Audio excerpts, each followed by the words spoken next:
Hello, everybody, and welcome to the Torpid Gaming Network. My name is Sunset's Brew, aka Zep. I am Lady Bedivere, aka Alandra. My name is Pylos, aka King of Pylos, aka Nestor. I am Christy, aka Agent Maggie Carter. And I'm Bonk, aka Lord Bonk, aka Mark. And this is the Explorers Club. It is our high society hijinks D&D5e campaign where the party is a group of high societal, except for one, strangers at a weird gala that Outliers boss put on, and it's been pretty fun so far. I think only one of you is on the verge of death, right? Not currently, because he's a goat right now. Yeah, I'm a goat. I got bonus hit points. Oh. Get that 10 HP, homie. You know, Bonk, a subscription is not a form of bribery. We don't accept that. I will not be holding back. I'm not going to do it. I didn't want you to. I'm here to interrupt you. Excellent. What is going on, everybody? How's everybody in the chat doing? Dave, the Warped Bobs, Sarah Faye, Skinslip, D-Jank Tank. How are you guys? I hope everybody is doing well. We are awesome. We're going to do some shout outs here because we freaking love you guys. Sarah Faye, thank you for subbing for 20 months. Kozis21, thank you for the follow. Owosier, thank you for the follow. Remnilal, I said that right. Remnilal, thank you for the follow. What's up, Kessin? Sooner, thank you for subbing for 10 months. Buccaneer Aaron. Yep, nailed it. You gotta give me 3 seconds before you correct me. I can usually get it myself.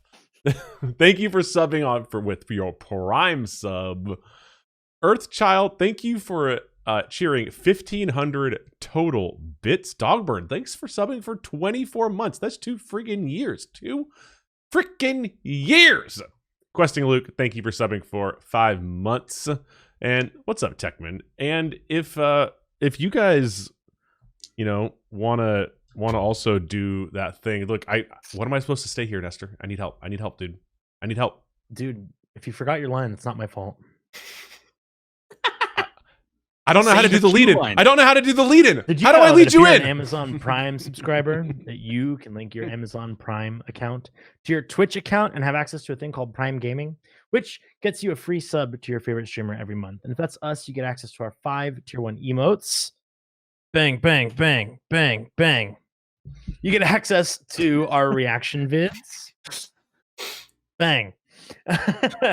And you get access to our subs only Discord layer, and it directly supports the channel, which as you all know helps us improve the stream in a variety of ways, from new cameras, new lights, microphones, equipment, all around for everybody. So consider hitting !Prime in the chat for more instructions on how to do that, and subbing to Torpid Gaming Network today. Hey, Nestor, you like going through those emotes and then only going through one reaction video. Do you remember that one time when you killed the stream? Yeah. You want me to try again? You want to? You want to try? I haven't upgraded the PC. I haven't upgraded the PC yet. I bet you after I put that graphics card in it, it'd be able to do it. Yeah, I'm sure it would. No, I'm fine. You're like, nope, I'm good. Okay. What other announcements do we have?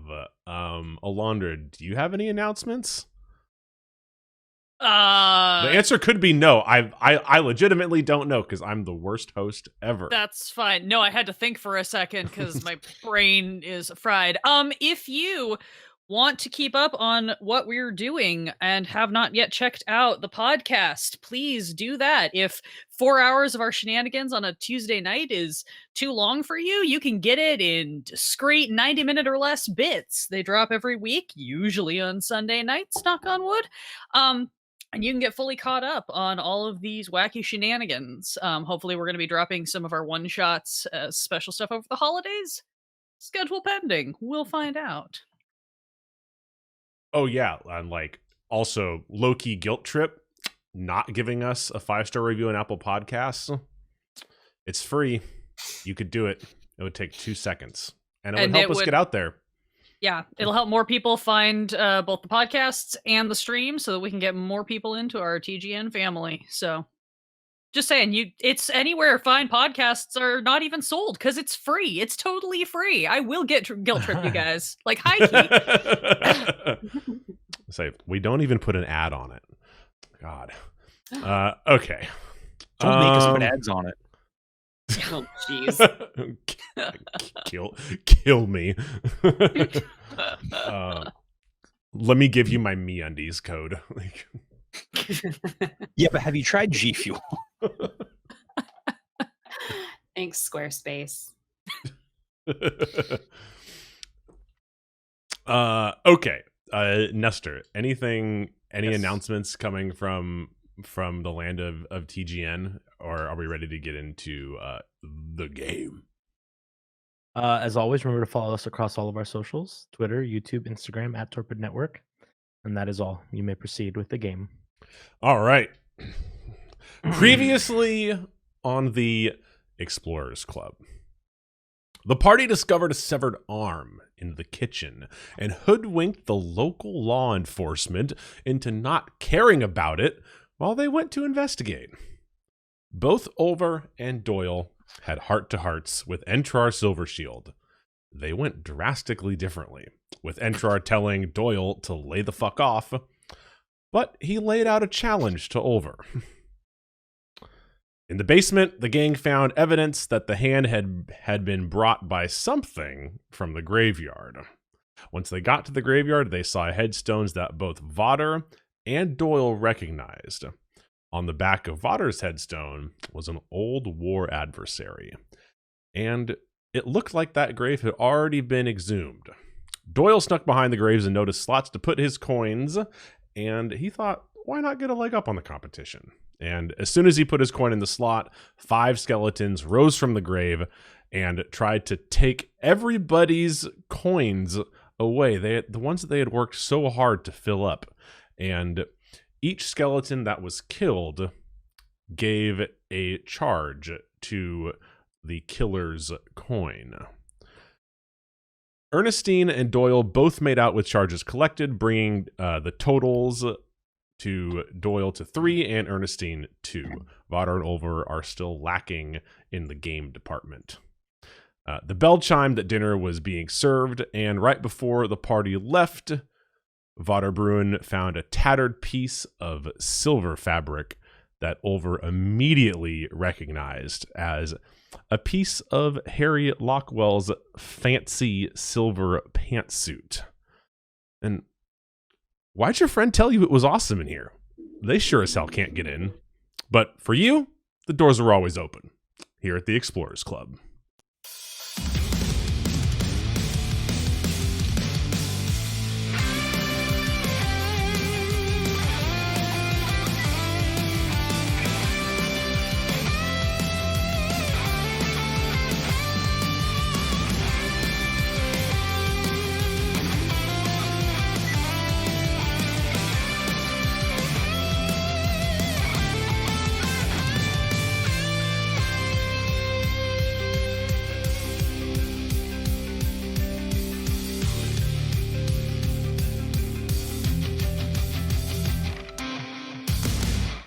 Who was arguing with Yeah, Silverhawk. nice. So, yeah, Harriet Lockwell, for everybody who didn't know, works for Silvershield Industries. She works as a code breaker of the archaeological type.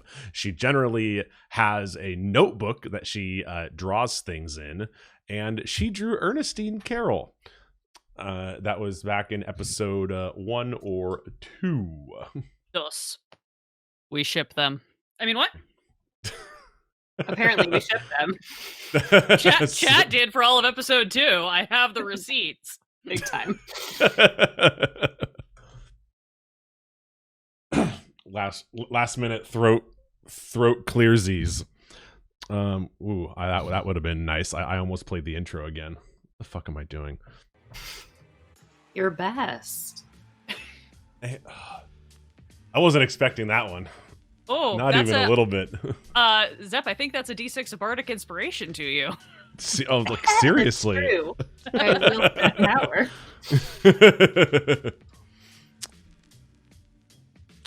The party is heading back to the house. Doyle, you're still a mountain goat.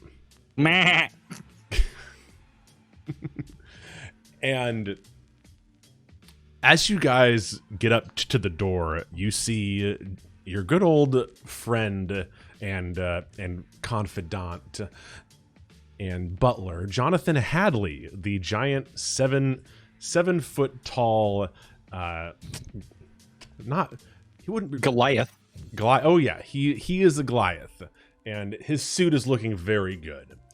And as he opens the door for you, after this fight, how are you guys looking? Are you guys a little ragged? I'm full health. If I remember correctly, Ernestine prestidigitated herself clean. Vader's probably a little dusty. He definitely, exerted himself a bit, but he didn't suffer any injuries. So he's, just a little dirt at the hem. That's all. I think I just got real dirty hooves, probably mud mixed in with my fur at the bottom, but I have been banging my horns on everything I can get them to bang on. So. And you got to enjoy it when you get to change into animals. Just really living up that goat life right now. oh, of course. And John Hadley just looks at you, Doyle. Oh, where did we have no fauna on the estate? Where do I even? That's Mr. Charleston. Meh. There was an incident in the graveyard. Don't worry, we've handled it. Everything is fine. But he thought it might be to his best interest to be of a slightly larger size. Perhaps we should talk in private? Briefly, I can fill you in on what's happened. We also may want to report to Lord Silvershield. Louie, thank you for subbing for 10 months, homie. Hey, y'all. Hey, how's it going? And John looks down at you. You would like to discuss this now? Yes, I was going to ask what kind of incident is this, but we can remove in a chamber if that would I suit you simply don't wish to cause any distress to any of the other guests. Things were a bit, curious. Meh. Yes, as Mr. Charleston put it, meh. So, sorry, Yes. I don't speak goat. Of course. Yes, come follow me into the armory below the staircase. Be quick. The constables have been relentless, so to speak. Oh, yes, I'm quite sure of that. As everyone goes in, I would like to bound off around the perimeter. I have a very specific thing I want to do while I am a goat, but I can't really communicate what that is to anyone, and I will join them at a later time. As you turn heels and leave, John just looks just kind of like looks at you go, looks back at Vader, Olver, and Ernestine. I take it that nobody's talking to him right now, right? Well, unless you've got someone with speak with animals or message, probably not. Alas, I am not of that talent.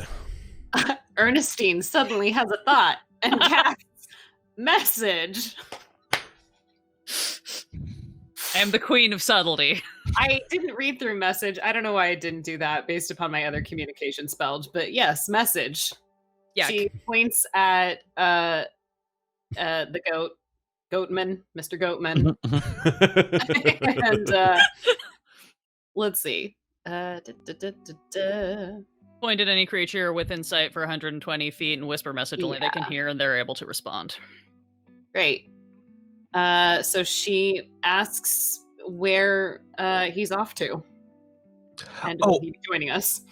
I'll be right back. I just need to get up to the high ground, do a quick surveillance. Goats are naturally good climbers. Just watch. Fantastic. We'll meet again later. So yeah, I'm immediately trying to get on top of this manor, like just rock climb up the walls as best I can, and get to the highest point on the outside. One, to actually see if there's any crazy things going around the perimeter. Two, definitely looking for my fourth point to put a coin. And the highest point on the roof sounds exactly like where he would put one. Such a Yeah. cheater. Totally. Why don't you roll me a athletics with advantage because you're a goat? 100%. That is exactly what sure-footed says on my goat stats. Yeah. Well, that was a short stream, y'all. Yeah. That is a non-natural 20. Yeah, I think that you like not only managed to make it up with that, but with that non-natural 20, as you're kind of like climbing up the my brain is dying, dude. I'm having a fucking Walls, stroke. the bulwark, the buttresses, the flying buttresses. As you're climbing up the house, I wasn't even trying to go like that fancy. I was just literally trying to say manor. House. Yeah. That's embarrassing. As you are climbing up this manor, you kind of like cross one of the bedroom windows, and you can see Harriet Lockwell. She is sitting with her face in her hands, almost like she's crying. Her normally glittery pantsuit is covered with dirt. Like, it's like almost brown at this point. And she, as you climb up, you see her like take her head out of her hands and then walk over to her wardrobe to like try and it looks like she's sifting through other outfits, but there is just this like pile of dirt in her room. It looks like she tracked in like a wheelbarrow of dirt almost. I'm going to ask this, and I know it's going to sound stupid. How many arms does she have? It doesn't sound stupid at all. It's been a couple weeks since we found the arms, so, I thought I'd ask. Just in case you skimmed over that detail. No, she has both of her arms. Great. And do I happen to get a glimpse of her coin or a red glow in her room? Roll a perception for me. All right, goat perception. Let's go. Are goats perceptive? I don't know. This goat isn't. Okay. Druids still get to keep their mental stats. So that is a 6 from me, dog. Yeah, you don't see a glow. She doesn't have her coin like on a nightstand or anything. Yeah, it's not there. Got it. Yeah, so you managed to make it all the way up to the top of the tower. No problem. What are you looking for? 2 things, and I will do the appropriate thing first. I would like to just survey everything, see if there's any more movement in the graveyard. If I can get a bird's eye view of the labyrinth that we already went through, that would be great. If I can see if there's any movement in the windmill, Correct. I think there was also on the premises. And if for some reason there is like a clock tower up here or some sort of weird high entrance to the roof, I would like to take note of it, because if I need to get down without being a goat, this might be harder. Totally. Yeah, so you notice the windmill that is still kind of slowly turning. even though that there is no wind, and there is a light up in like the top window of the windmill, like up on the top floor by the roof, like basically the only window. And there is like a lantern burning in there for sure. Well, that's a fire hazard. And you also notice that there is definitely some kind of like grated window that could probably be broken, that you would assume like goes to an attic of some sort up here. Cool. No movement can be spotted though in the maze or still in the graveyard. Nope. If I can see them from up here. They are still. And then the second part, I definitely want to do a quick search if there is any indentation the size of my coin. But I would like to do that in goat form until I find it, because if I don't need to break my goat form, it'll be a lot easier to get down. Yeah, totally. Roll me an investigation. Yeah. Ugh, that's my third 3 tonight. That's an 8. Yeah, there is, as you're like kind of climbing around up here, kind of sort of by the window to the attic. There's like a kind of weird, definite break in these bricks that like kind of sort of looks like a coin could go there, but also it kind of like looks a little natural as well. It definitely piques your interest, but it's definitely not as cut and dry as the gravestones were. And it's right by where the window covering is? Yes. Excellent. I'm going to back up on the roof, and I'm going to charge and use my horns to bash those bars in. So that way I can get in there, place my coin, and then figure out where the stairs are. Totally. Roll in athletics or like an attack. Yeah. Do you have an attack for that? I have a charge attack. If I move at least 20 feet, I basically buck someone with my horns, and I get to deal extra damage to it. And if it is a creature, they need to succeed on a dex or on a DC 13 strength saving throw or be knocked prone. So like, yeah, try and knock those bars prone. Yeah, it's a creature. Yeah, I'm making them fall over. I want the bars to become prone with the force of my head. Of course. That's how this works. Yep. So I'll roll whatever you tell me to. If you want an attack, damage, just an athletics. Attack. Just an attack. That is much better. That would be a 23 to hit. Yeah, there's nothing special about these bars. They start peeling and moving, and then you snap them off. No problem. Great. And at that point, I will go ahead and break my goat form and get myself in through that window and try to shove my coin in that area that I thought might work, but also knowing that my roll was low might not. Yeah, and you get up to the window, and you're kind of standing right in the window, and you push your coin into the slot, and as soon as you do that, you hear some rustling from inside the attic, and we are going to go back downstairs to John Hadley. It's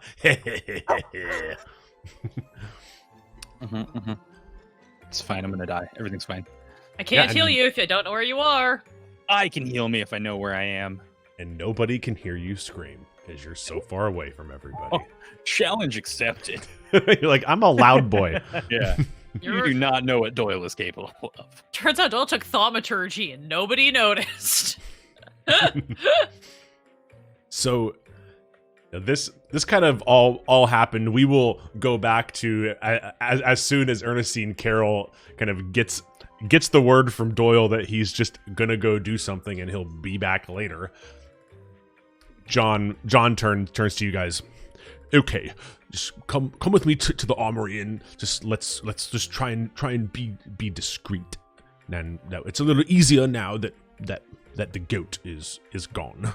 But come, and he like hurries you guys through the foyer and into the small service door on the left side of the grand staircase. And inside inside this room, it is a internet. The armory is a long 30 by 40 foot room with many like glass display cabinets dotted at regular intervals, probably like every like 6 or 7 feet. And they have like hunting trophies, business awards, like a park bench building trophy from a fair. Like this is like Entrar's trophy room. He just sticks everything in here. And there are 3 suits of armor propped up around the two back corners of the room, and one on the left side going halfway down. And in the middle of the room, there is this just golden plinth that has nothing on it. And John leads you in, and he turns just as soon as you guys are all in the door, he shuts the door softly. Okay, what was this disturbance that you guys were experiencing in the graveyard? So you remember that arm that terrified the chef when it came up in the dumbwaiter? Yes, how could I forget? Right, so we thought, severed hand, usually not, hopefully not on a live body, we'd go see what the dead ones were, and we found them. Several of them, in fact. Several undead, to be precise. Large, monstrous creature, with the horrifying, rotting face of a relative of Mr. Charleston's, apparently, according to him, as well as several other skeletons. They seemed very intent on taking our coins, and not in a, like, playful, oh, it's a game sort of way, slightly more murdery than that. Also, one of your graves has been dug up and has the name of an old friend of mine, which was very curious, because I don't think he's got any connection to this place. So... What name? Oh, well, there were 2 that were peculiar. The one I recognized was a fellow named Hercule Flambeau. Knew him years ago. There was another one that just said Nana? Interesting. Mr. Drin, did you find anything? Olver, like, at this point is probably just wearing the scarf of fabric scrap? The fabric scrap of, not, this wasn't scarf, I guess, yeah, but Lockwell, right? Yeah. Yep. Yeah, okay, just making sure I can remember her name. And looks at him, like, kind of turns his head and goes, no. Nothing at all. Nothing worth mentioning. Not one diddly dang thing. Roll a persuasion for me, please. Happily. Can Vader assist by glaring very intently at Hadley, because he's very curious why he's pressing this issue? 24. Never mind, you don't need an assist. I forget you're like a scummy business dude. Okay, I did what I had to do to make my millions, and now I'm out here trying to just elevate myself and the people around me. Like we all are. Ain't that the truth? Really, Olver's the only one playing this game the way it's supposed to be played. Yeah. Well, okay. So at the beginning of this whole series, that was like, hey guys, we're going to be doing this murder mystery thing, like, think about the character you'd want to be in high society. And I was like, oh yeah, I'm in, no problem. And now suddenly everybody else is like, playing not that, and I'm like, yeah, I'm a scummy businessman. I support you. I don't know what you're talking about. I back you 100%. Oh, that's true. Yeah. That's true. So, Zep the DM loves Olver. Never change. No, I'm. Oh, by the way, I'm. That's a massive overreaction. I'm just being a dick. But okay. For the audience. But anyway, yes. So I rolled a 24, and I 100% am stone faced. No. Nothing to mention. With like, I would say maybe I've even tried to accessorize this fabric a little bit, since like I'm just like, You like lock like your like part of your necklace like over it or something, or like Yeah. And I'm just dead stare. Nothing at all. And he says, okay, and he like kind of like eyes the scarf, quote, for a couple seconds, and then he just kind of like shakes it off. Ernestine, you got a little spring in your step, huh? Do I? And she is still holding onto her glass of wine and sips some. And Ernestine, can you roll me a perception check, please? I would love to. As Ernestine, Carroll is very good at reading people. Okay. What is my perception? So that would be a 23. Y'all are we're only level 5. How can you guys be rolling all of these fucking things? It's like Good dice, we're not even playing a game anymore. Am I even here? Like I mean, I could do a dex check for you. You'd feel a lot better. Yeah. The DM conundrum when their players start quote winning. Yeah, when the players just start running the game, it's like, Yeah. oh, my job's really easy now. Well, it's like Honestly, that's the best part. Yep. It's like, well, oh fuck, nat 20? You tell me what happens. And as you're kind of like talking in something about what John was doing just doesn't sit right with you, and you kind of like think back and you realize that he was actually like quickly, like you saw just like the flitter of the paper out from the corner of your eye when Vader was describing the different names coming out of the graveyard. You saw like that he was reading off of a paper in his hand as if almost to like check something.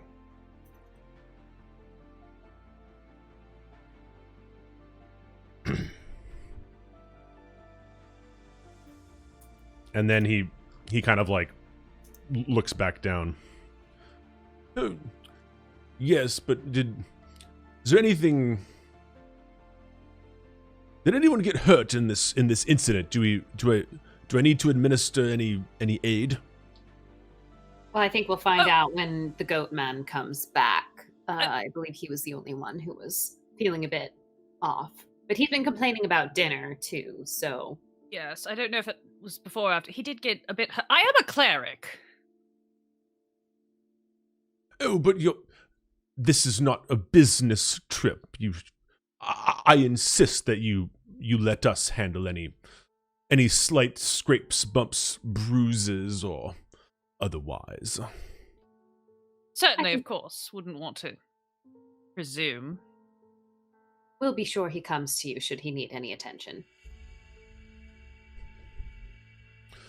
Okay, well, as long as everybody is okay, I think it's best that you guys all go get changed for dinner.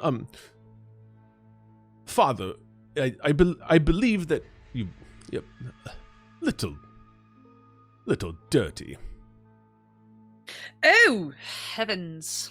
So it seems. I must have not realized how close I got to the excavated grave in your graveyard. You might want to send someone to see about that, by the way. Could be a dangerous tripping hazard for anyone going on a evening stroll or anything like that. Oh, yes, no, we wouldn't want any evening strolls, any necrotic guests at this function. I will personally go see what the disturbance was about as soon as you leave. Oh, I didn't realize that we were intruding on your lovely armory. It's quite nice in here. I'm rather surprised that Lord Silvershield keeps all of his accomplishments closed away like this. I would have expected him to put them on display, perhaps in the library. Oh, so you are obviously not intruding. I meant as when you went to go get ready for dinner. But yeah, Mr. Silvershield, is a humble man, of course. Oh, I would expect nothing less from a businessman of his prowess. I've never had the pleasure of meeting him, I don't believe. He's mostly dealt with my superior, so I do hope he will be attending dinner. I'd love the opportunity to meet the man in person. Oh, yes, he is, and he like pulls a piece of paper out of his pocket and looks at it, and you can see like line item schedule stuff. It's like almost like an itinerary, and he looks at it. Yes, he should be down shortly for some pre-dinner appetizers and cocktails. Wonderful. I should love to ask him about, and Vader is going to try to do the smooth move of like walking past Jonathan towards this golden plinth thing, because he wants to kind of get a scan of what all is in here, but do it in that very like, I'm just your like friendly neighborhood cleric way, where he's like just wandering around looking at things, but he's trying to do like, again, that keen mind, very swift scan of things to lock us something and be like, yes, I'd love to ask him about the what is this? Oh, Stonecutters Convention 14 years ago. Wonderful. That must have been a fascinating experience. I wonder how he stacks up against the dwarven stonecutters of the Sword Coast region. Have you ever seen any of their work? And is going to just super like affably try to do a sweep of this room past Jonathan. Yeah, absolutely. It's pretty unassuming. Why don't you give me a perception roll, and I will tell you about this golden plinth that is in the center of the room. I mean, just for no particular reason, that seems kind of cool, and I'd be interested to know more about it. Yeah, I mean, wouldn't you? Well, I mean, if you don't want to make a perception check roll, I could give you the fucking you failed answer right now. No, I'll make the perception roll, because perception's not my strong suit, but that was a 21, so I'm gonna take that instead. Nice. Tell me about the plinth. The sass in your voice.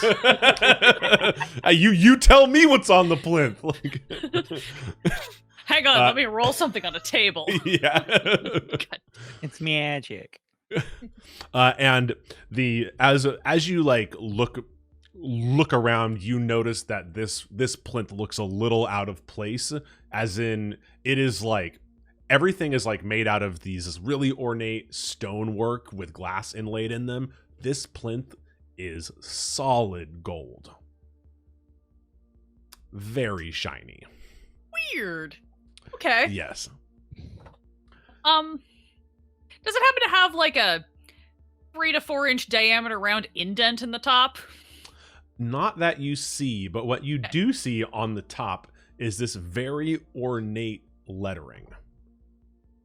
And that lettering says, sacrifices must be made to shine light in this cold, dark world.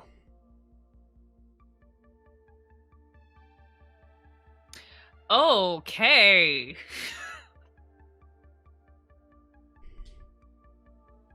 Yep.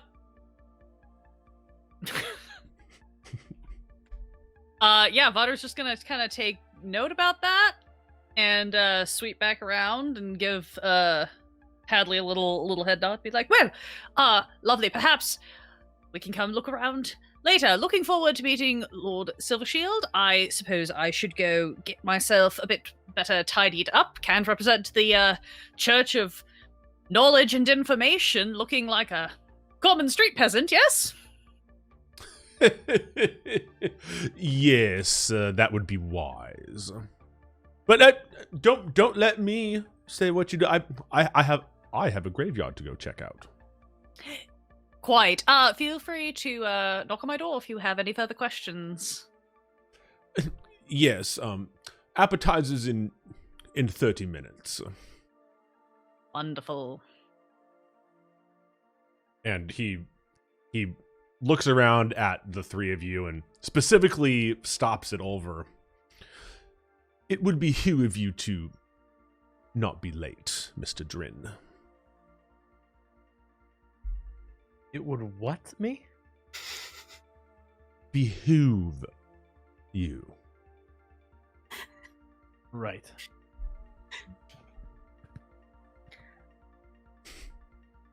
And he walks out.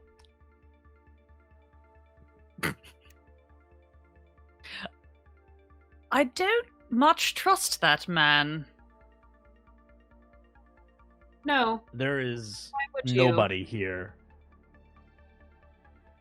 There's nobody here that I trust. And like Olver pulls the thing off of his neck and says, "It appears that there are a number of people here playing a game, and we seem to be the only ones not playing to win. And I would estimate that most of us have just gotten, or the two of us with color, with lights, with and he holds up the coin, with coins that seem to be lighting up, have gotten lucky." There does seem to be a great deal of luck involved in this supposed haven't game. Figured out the rules. It's only luck until you figure out what's going on. Then we can strategize on it. But Very astute Yes, point. well, it appears others are strategizing better than us. well, our friend Mr. Charleston seems to have an odd amount of luck in that he'll just touch it to anything. I don't know that that's strategy so much as persistence. Olver puts the coin against the wall and looks at Ernestine and goes, "Well, Miss Carroll, what do you think of this?" Well, chaos works sometimes. He puts the coin back in his pocket and walks out, and he is going to try and find who he doesn't know whether or not she's alive or dead, Harriet Lockwell. Okay. And you clomp out of the room. Ernestine and Vader, what are you guys up to? Vader's gonna walk back over to the golden plinth and just be like, Miss Carroll, perhaps an interesting note for your next book. And point out the inscription. How delightfully ominous, one might say. Normally I wouldn't think much of it. I've seen many artifacts in my time and my travels, but this seems singularly out of place in such a location as this. I wonder if perhaps we should take a hint from Mr. Charleston's book after all. And Vader will go ahead and reach in and pull out his coin and just set it on top just to see what happens. Fully expecting that this is gonna just light on fire or something. He's just I don't know what's going on here. Yeah, and as you put your coin on the plinth, the words "sacrifices must be made to shine light in this cold, dark world" start pulsing red. But the coin does not light up. The coin doesn't react at all. It's just the words. Fascinating. You certainly did it there, Vader. I will meet you at dinner. And Ernestine is going to go ahead and bust out the door, and she's just going to keep a little bit of an eye on Hadley. She's gonna see what he does when he heads out to the graveyard. Cool, yeah. So, and then Vader, how are you leaving this room? Repocket the coin, take an assessment, and follow whoever I happen to see, which will probably be Ernestine. I'll just kind of follow at a distance. Gotcha. And Olver, you and Ernestine and Vader, you kind of start peeping out the door to see what Hadley's gonna do. Is he's probably about a third of the way to the graveyard. It ain't close. And Olver, you instantly find this dirt trail that looks suspiciously like the same dirt that you had found in the graveyards leading up the stairs. And you follow it all the way up. The kitchen and dining room and library level is bustling with activity. You see the Fairbrand brothers. You see Amy the Tiefling setting the tables. The boar smells amazing. You see Constable Custard and Detective Rhubarb kind of sipping on these highball Manhattan type drinks, yucking it up with each other. Banana the dog is doing tricks. It's generally jovial. And you keep walking up the stairs, following this trail, and you get While up I'm to walking up the stairs, almost like as a meme, but also like half serious, I'm just randomly like touching my coin against the wall and clocks and like sets of armor and shit. Like at this point, I'm just like, like half like, oh yeah, strategy, motherfucker, and then half like, this is so stupid. I'm smarter than this. What am I doing? And I'm just now imagine Olver doing that while you continue your description. Yeah, and you're kind of doing that, and as you like reach the second story and you kind of like are sliding your coin along the banister, Amy kind of just like stops what she's doing and just like cocks her head and just gives you this weird look, as almost to just say like, this guy is gonna be my boss. And then like shakes her head because she remembers that she got in trouble the last time she like stopped to like do anything for you, and so goes back to setting the tables, and you continue following this dirt trail until you are right in front of the bedroom, the kind of guest room that has the plaque that reads Lockwell on it. I will knock. And you hear kind of a nose sniffle as it almost sounds like somebody stops crying. And you hear footsteps moving towards the door. And Doyle, we're going back up to the attic. Dope. So I got my fourth glowy thing on my coin, and I won the game, and all my wildest dreams came true. And there's another gnome there, and she's really cute. And Agatha? right, I'm just going to take over. What the right? fuck? Did you just kick Agatha to Did the you curb? roll like a 35 on your lore check? What's happening? 35 on the I'm the DM now check. Fuck off, Zep. Yeah.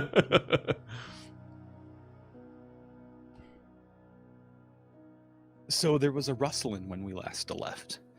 Oh yeah, there was a rustling, and as you kind of stick your coin into this like slot,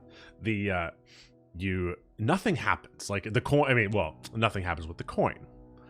Nothing. The coin, no charges move into the coin. No charges leave the coin. Great. But you hear this kind of rustling in this dimly lit, dusty attic, and as you kind of like look in, it takes your eyes a little bit to adjust.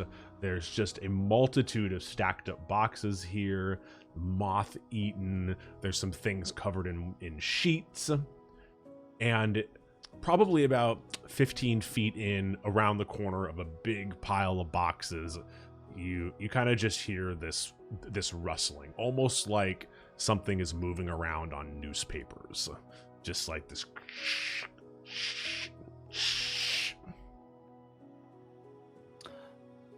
Well, I hate that. I will go ahead and pull out my U wand, because every druid needs a focus. And I'm going to just light up the tip of it with produce flame. Just to light up this room as well. And just kind of, I can hear you over there. If you'd like to introduce yourself, this could go well for both of us. Sorry, did you drop your goat form, or are you doing this as a goat? I dropped my goat form to get inside. I figured my head was big enough to break open the window, but the goat wouldn't get inside. Cool. I also needed to get my coin to actually touch things. He needed to get his coin out of his goat crotch. Yep. Yeah, I was just really concerned about where this wand came from if you were still a goat. Sorry, please continue. Oh, yeah, that's where it came from. And I'll go ahead and just repeat myself in like little yips, barks, and meows as I can communicate with all small creatures, because I am a gnome, and these are the fun gnome things you get to do, just in case, I don't know, it's a bug or something. Yeah, I can communicate simple ideas with small or smaller beasts, speak with small beasts, so, just in case it's a rabid possum. Yeah, and as you walk forward, roll me a perception here to see what catches your eye first as you round this corner. I got a 10. Wow. It's gonna succeed half the time. I wasn't expecting a low roll. I was immediately expecting a 22. 100%. Rolled a 7. I added 3. That's how you make 10. This time. With that attitude. Man. And as you turn this corner, you see kind of like what looks like a gray pile on the ground. But what catches your eye is above this, there is an open box. And inside this box is just loaded with what you know are material spell components. And we're not talking like fucking a piece of hair, right? We're talking like jade circlets, reliquaries, big ass fucking diamonds. And as a druid, you would know that these are specifically used to cast heavy hitting fuck you spells. Yeah. 100%. We are in the manor of who I assume is a strong spellcaster.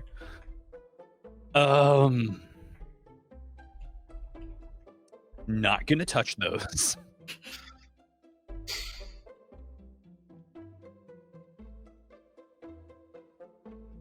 Yeah, I'd like to just work my way around those and see if there is like a trapdoor to some ladders. Fantasy Animal Vegan, thank you for subbing for 2 months. Let's go, homie. Yeah, gonna work my way around that and then just proceed to find an exit, but also a quick glance around to see if there's another place I could shove my coin.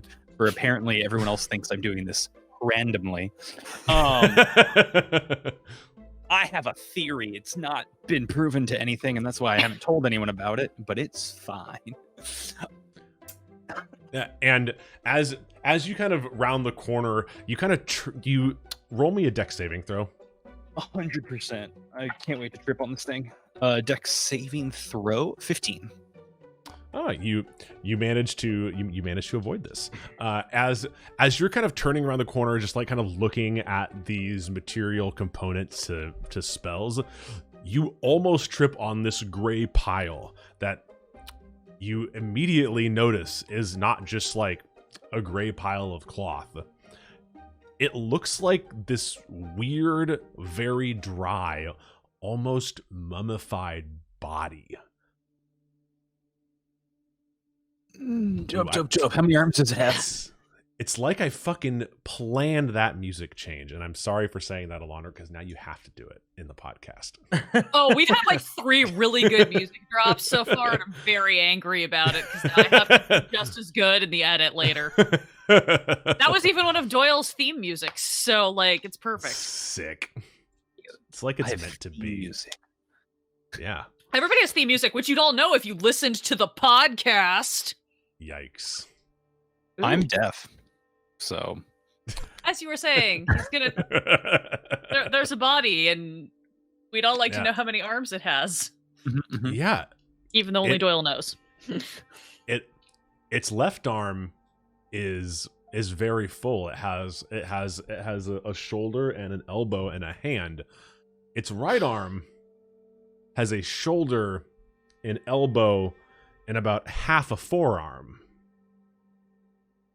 And you can see down at the bottom, this person is wearing what looks to be a chef's outfit maybe, and there is a long knife kind of down on the floor.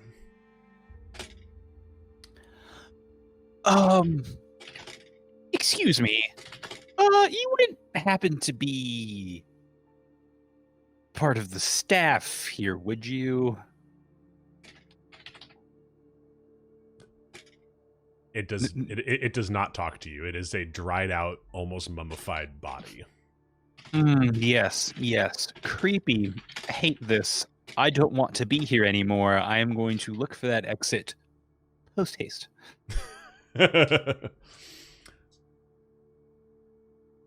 Yep. And are you how are you looking for? Are you like moving very speedily?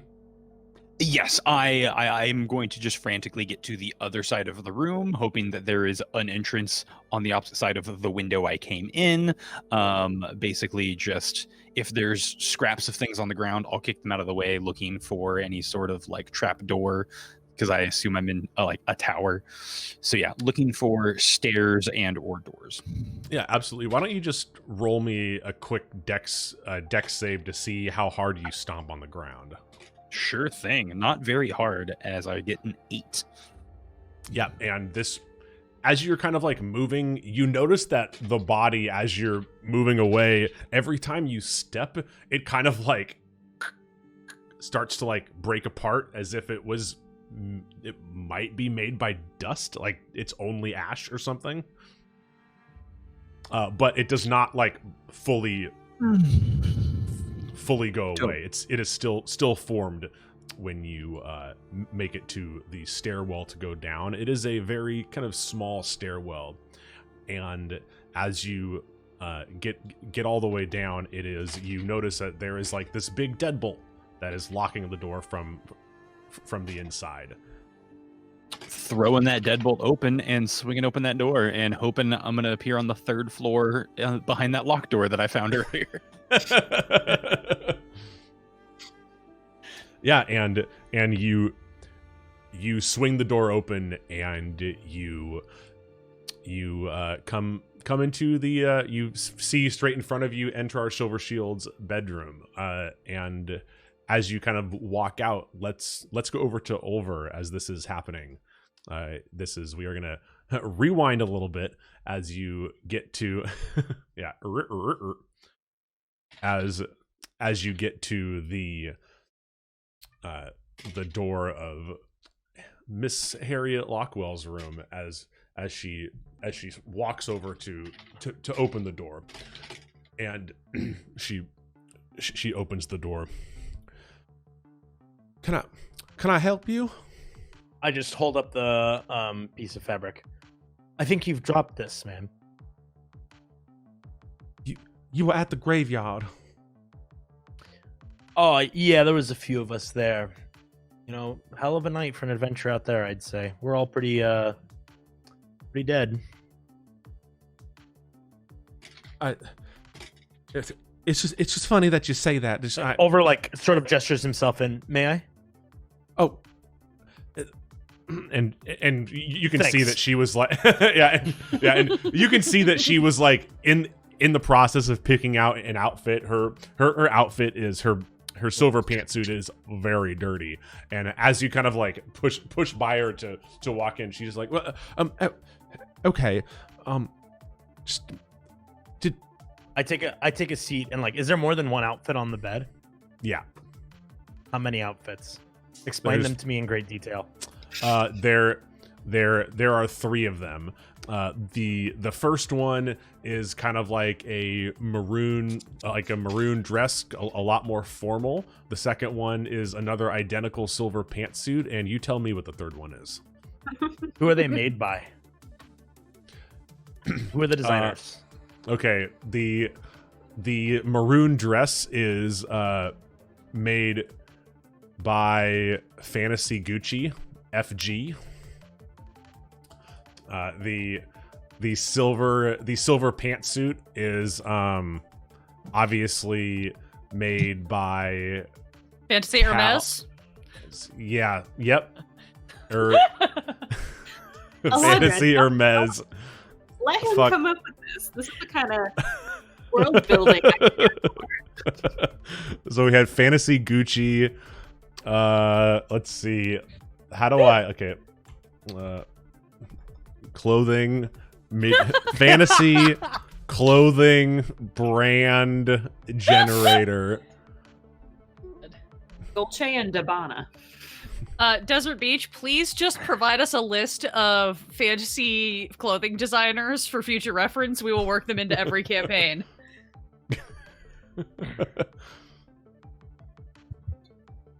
Make him remember those design classes. Does it use a half whip stitch on silk? That's The last dress is an evening gown by Fantasy Vera Wang. Gotcha. Since you told me that I had to have one. I'm gonna say it's black with a single shoulder strap. Yeah, that we'll just go. I'm not the DM. I don't have to build the world. I'm just gonna say that that's what it is. Yeah, And, no, totally.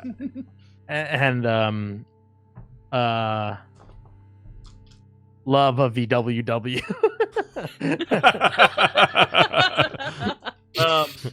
And I'm gonna sit down at the whatever chair is in the. Is in the Oh, room. I'm sorry. Were you done explaining the nightgowns? I was hoping that I feel like I didn't. There was You said the maroon one. There was a silver one. Fantasy Gucci. Yep, and let's see, silver one. I was gonna say Fantasy Dior, but it can't be because that's now the Underdark Chic is Fantasy Dior. Yeah, of course. Mm-hmm. And what about her jewelry? Just pearls everywhere. Her jewelry Pearls is everywhere. banging, dude, and let's just leave it at that. Like, Okay, all right. So I actually, instead of walking and sitting down on the chair, I walk over to her jewelry chest, which I assume she has there with her various pearl and gold and white gold necklaces and rings. And I a Tiffany's, a Fantasy Tiffany's, a Tiffany's necklace, you might say. And I pick up, just one really nice silver. Actually, what I do is I try to match it to the closest color of the coin. Okay. Aw. And I pick it up and I go over to the black nightgown, and I'm just kind of sizing this necklace to each one of her outfits. And I am I'm kind of just sitting there, and I'm like, it's interesting, isn't it? There is something here that we're all trying to find. Right? In your case, in this moment, it's the right outfit for the evening, right? Well, I mean, just a moment ago, I was trying to find a way out of a fight. Mm-hmm. And the moment before that, what were you looking for that took you to the graveyard? Oh, what we're all here for, honey. You know it. I pull out my coin and toss it at the top of the gowns, and I'm like, well, you see, I haven't had very much success finding what we're all here for, so I would just love a little bit of guidance. The secret is apparently Still sizing up different pieces of jewelry to the dress, by the way. Look, seems just like you gotta be first.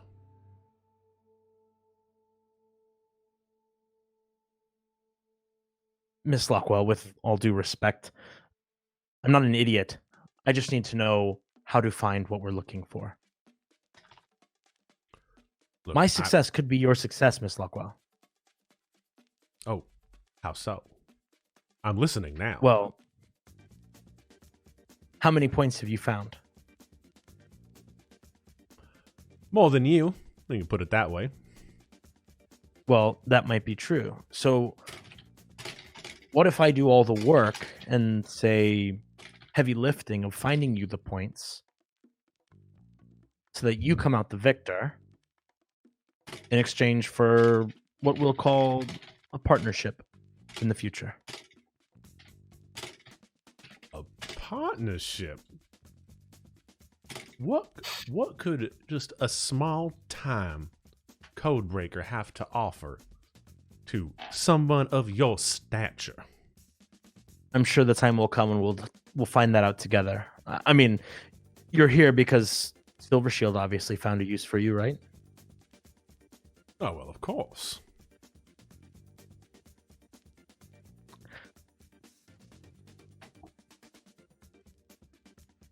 Like I've said before, Miss Luckwell,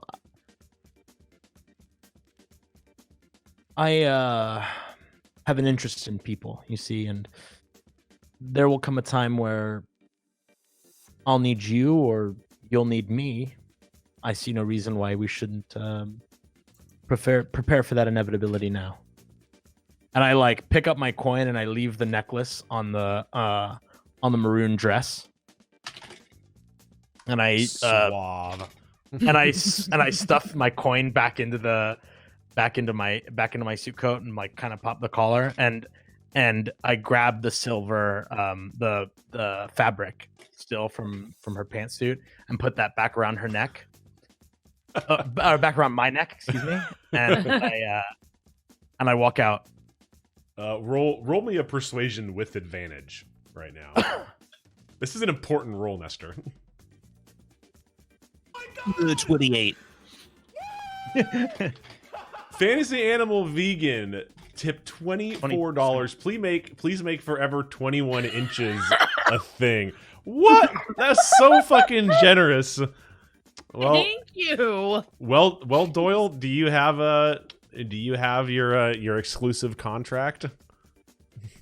I used to work with Forever 21 Inches, designs for and by halflings and gnomes. Yeah.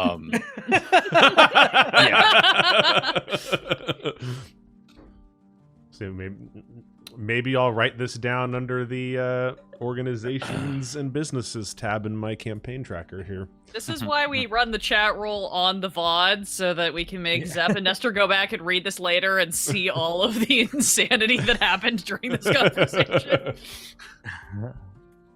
Thank you, Fantasy Animal Vegan, for your donation. That's very generous of you. True. I rolled a 22. Yeah, and as you kind of like turn to leave, she just says, "What? Wait.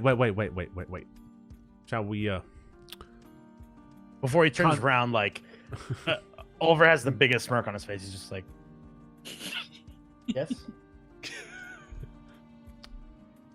And as you turn around, she is holding up a half-drank bottle of whiskey with a handkerchief tied around it. And she just says, "Don't you think we should consummate this partnership with Little Drink?" Let's. And she And pours a glass and hands it to you. I will very slyly detect magic.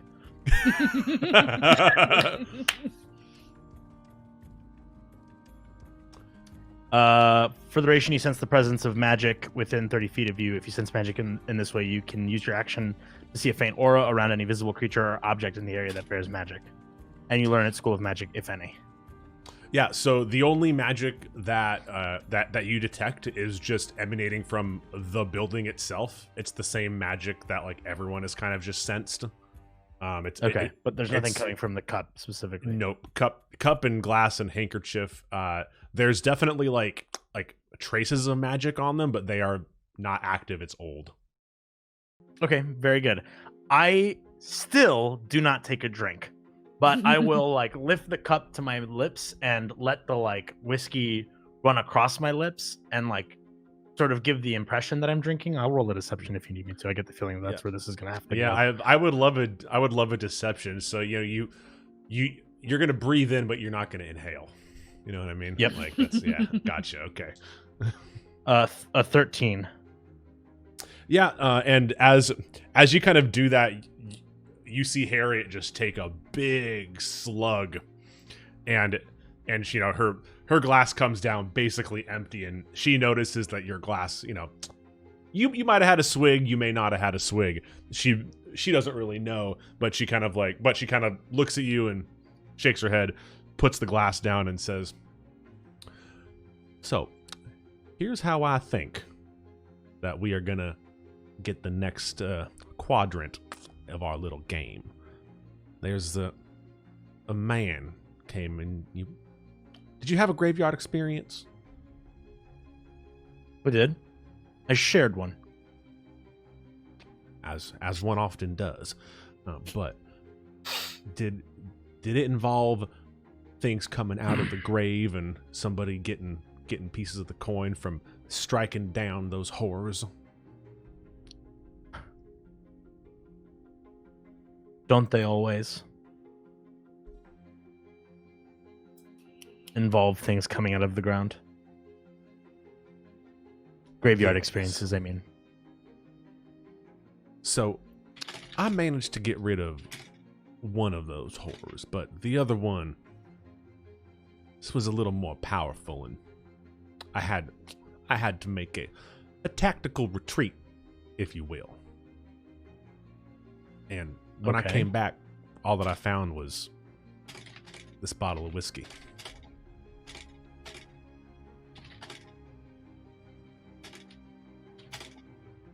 I think if we find this guy, take him out, I think there's a piece of the coin in it for us. Can I like observe the whiskey for any sort of clues? Maybe a name on the bottle or So the whiskey is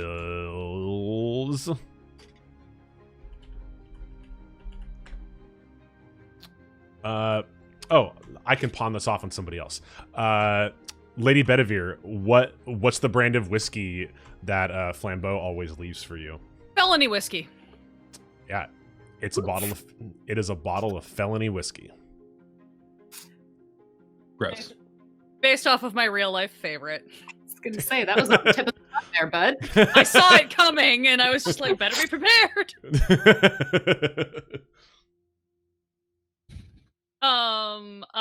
wait, who always leaves it for you? Flumbo. You don't know this Hercule yet, Flambeau. but you can ask him. Also, that handkerchief probably has an F embroidered on it if It you does.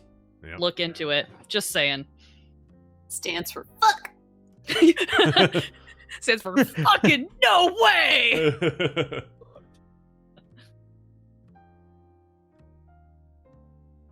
Okay. I grab it and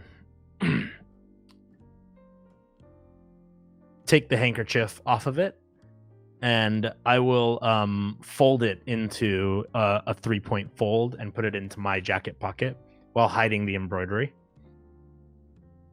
It looks suave as fuck. Huh. And then I'll look at her and say, may I hold on to this? Oh, of course. Excellent. Thank you again, Miss Lockwell. Yes, I'll be seeing you at dinner. I'll look forward to it.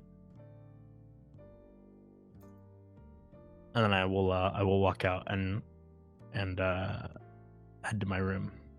No, I will head to find Vader. Yeah, and as you walk out of the door, almost in perfect unison, as one door shuts, another door to your left opens up, and you can see Doyle as he just bursts out of this attic, almost tripping as he is running down the stairs.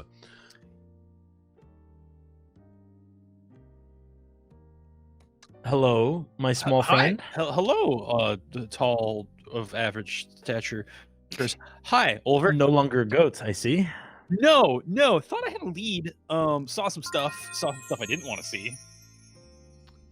Fantasy Animal And- Vegan, thank you for the 300 bits. Let's go. And where did your adventures as a goat take you, my friend? To the roof. I wanted to see what was happening around the grounds. Windmill, no wind, is moving. Suspect. Light at the top, fire hazard. Also, I think I found who's missing the arm. So, oh, it's And- not Lockwell. Yes, I know that. Well, I'll take. Are it you from, going to like, tell oh, me who's missing the? Oh, I don't know who they are. It's a mummy upstairs with one arm that started to disintegrate a little bit. And if I know anything about mummies, there's curses, and I want nothing to do with it. So, yeah. Right. Yeah. But also the arm that we found wasn't mummified, so I'm thinking someone may have gotten a mummy's curse on their arm, thought they could chop their arm off to relieve the curse. They did have a knife next to them, but then are dust. But we also found the arm at the bottom of the manor, and this body's at the top. I didn't see a dumbwaiter portal to the lock tower from the inside, so I got a lot more questions, but I got a Doyle? lot more appetite. We should have dinner. Doyle, And I'll go ahead and like grab a chair from the nearby room and like prop it up against this door. Doyle. Yeah. Did you touch your coin to it? What do you think? No. If you want to go and try and get that, you can. It's not worth the risk. I already had to fight my Nana tonight. I do not Olver want to fight a mummy. Olver puts his hands in his pockets, in the pockets of his coat, and goes, "Of course. What was I thinking? The kitchen, or to the dining room." But yeah, just a chair if I can up against that door because I can't lock it again. And then I will head down to dinner. Yeah, and you guys start walking down the stairs as the camera smash cuts to both Vader and Ernestine peeking, like basically doing like a out the door. Well, as- Scooby Doo.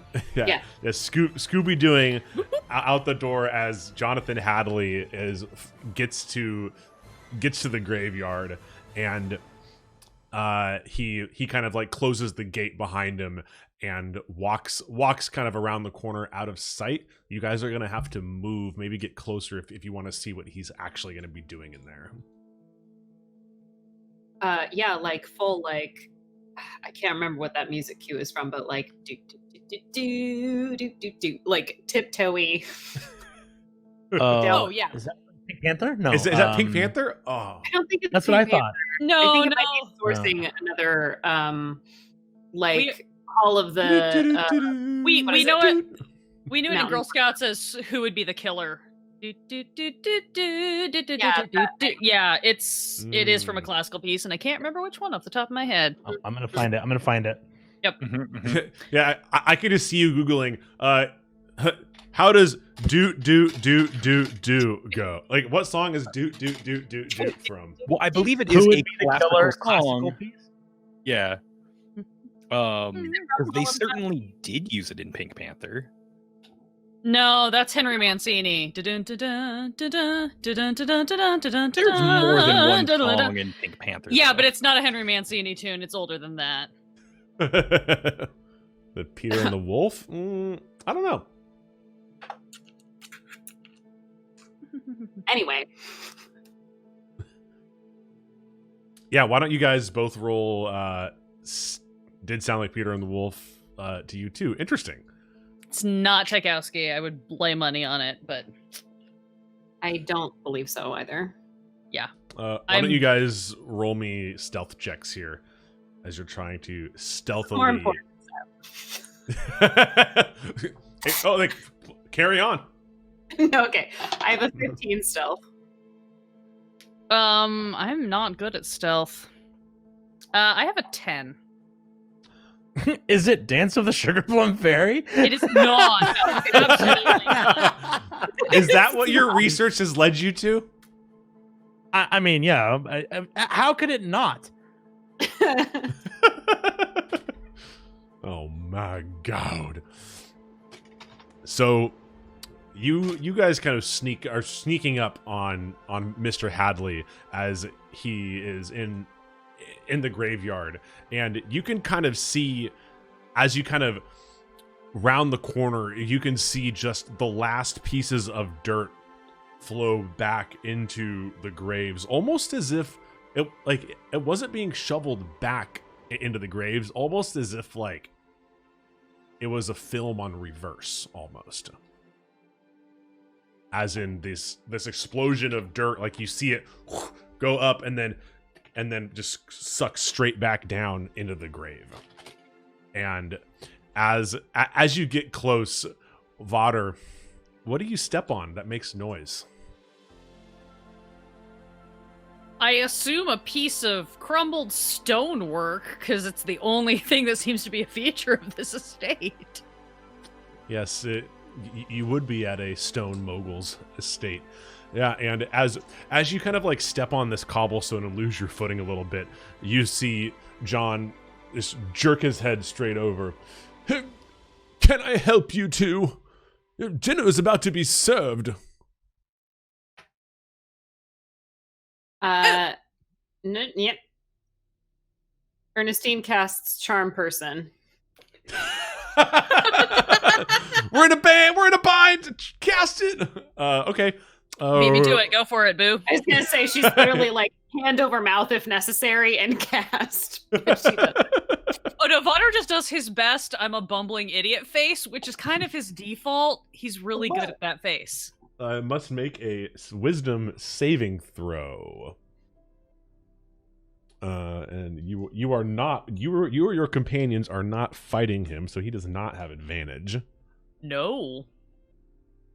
We would like to not fight, if possible. Oh, but I want to kill you guys. Yikes. I know, you've been trying all... Anyway. That's just 12. It's a 12. Well, so sorry, sir. That fails. You are all right. charmed. All right, let me just get the edera here of exactly what my cannon can't do. It is charmed. A charmed creature can't attack the charmer or target the charmer with harmful abilities or magical effects. The charmer has advantage on any ability checks to interact socially with the creature. Okay, gotcha. Yeah, it's casual since we're not fighting. I just Totally. want you to go about your business. Feel free to ignore us. Oh, okay, but do be aware that dinner will be served in, and he pulls a pocket watch out of his vest. About 7 minutes for appetizers. I'm just cleaning up here. Absolutely wonderful. Can't wait for it. She just stands there waiting for him to go about his business. And he kind of like looks around and spots Vader. I thought that I told you to clean up and get ready for dinner. Is that how you speak to all of your guests? Yes, I wasn't aware there was a particular dress code, and I still have plenty of time before dinner. As you said, appetizers begin in 7 minutes, which means dinner should be in about 37 to 42, depending. Yes, I suppose you're right. It really only takes me 5 minutes to change. It's just a 1-for-1 swap. I only have, so many clothes. Life of a cleric makes things much easier. Yes, you all missing out. The joys of fine garments are boundless.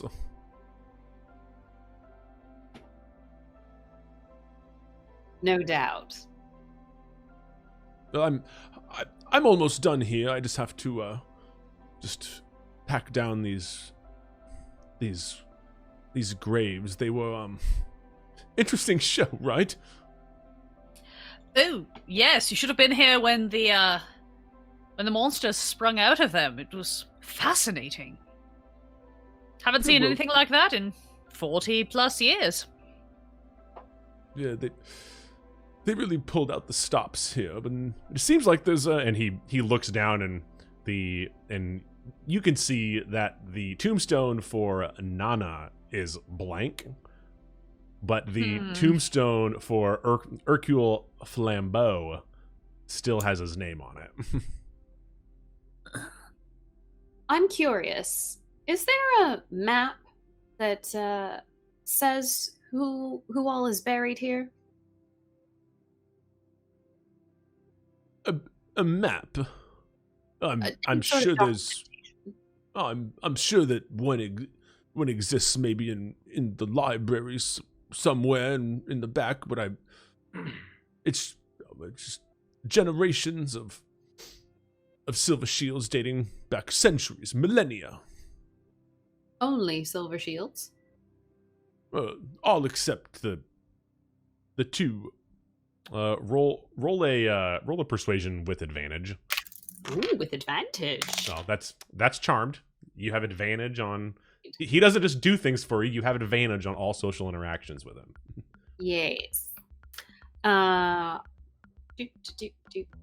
That's perception. I want persuasion. That's a 21, sir. Sick. As the music switches to an Ernestine theme. God damn, this is gonna make editing hard. You're welcome. Too good. Wouldn't it be funny if I just I had everything segmented out and I've been actually changing the music this entire time? I'd just be really mad that you weren't giving me timestamps. Just saying. No, I'm not that smart. You know that. No, it's Google is learning. It's fine. And he looks at the two gravestones at the two tombstones that are obviously very new, and he says, "Yes, these were just added points of entertainment, if you will. I've already said too much." Oh, no, I absolutely think you could keep talking. I'd love to know more about how these games work, and I would like to cast Zone of Truth on him.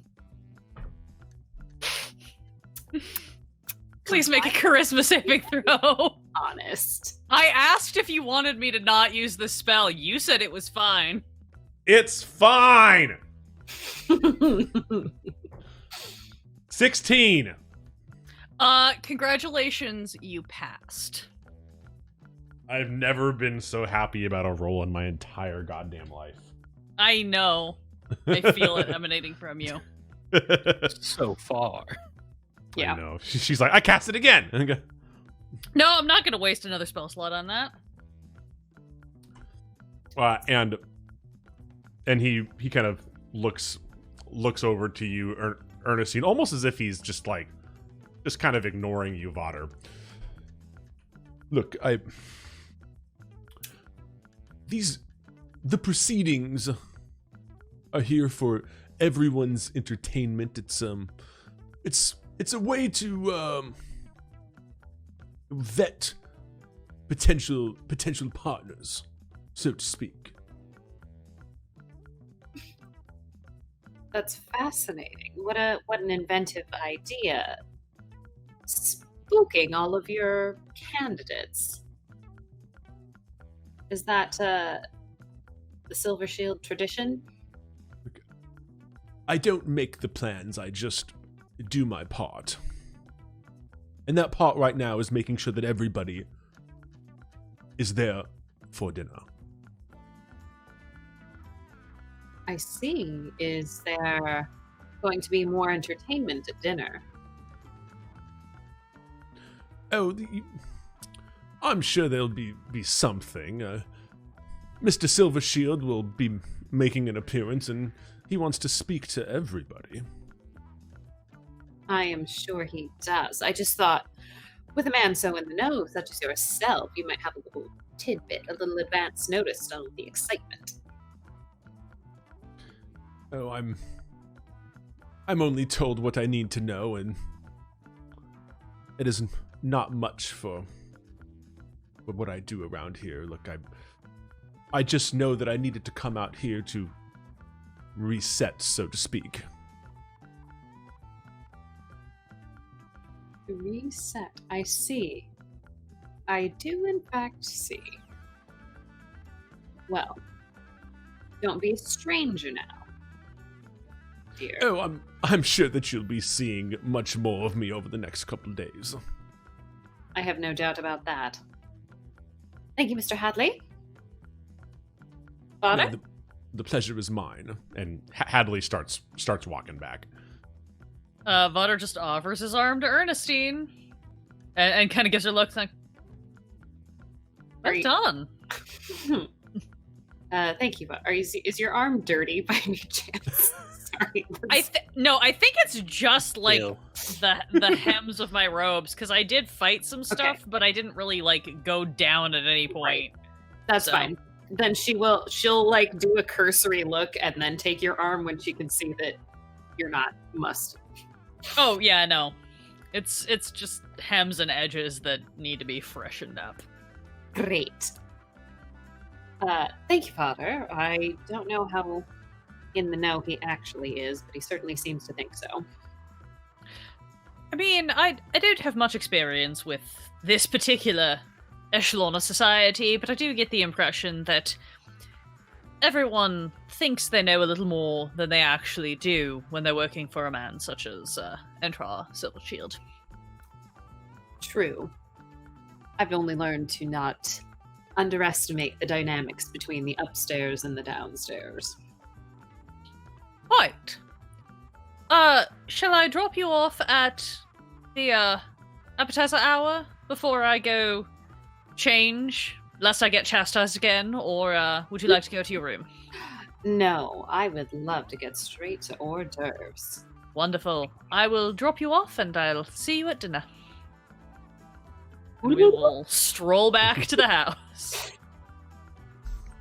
Yeah, and as you guys stroll back onto the house, we are going to go back to Olver and Doyle. And as were you guys planning? Were you guys heading back down to dinner, or were you guys still planning to do something upstairs? I was heading. The last thing I said was, all right, well, to dinner, and then we'll head to the dining room. So I'm heading to the dining room. Same. I would like to head into the dining room. If I pass by my room, I will open the door and then slightly close it again just to see if I caught anything. Nope, it's still there. The ward that you cast is still intact. No one's come in or out. Very quiet in there. Great. And then I will continue on my way with Olver.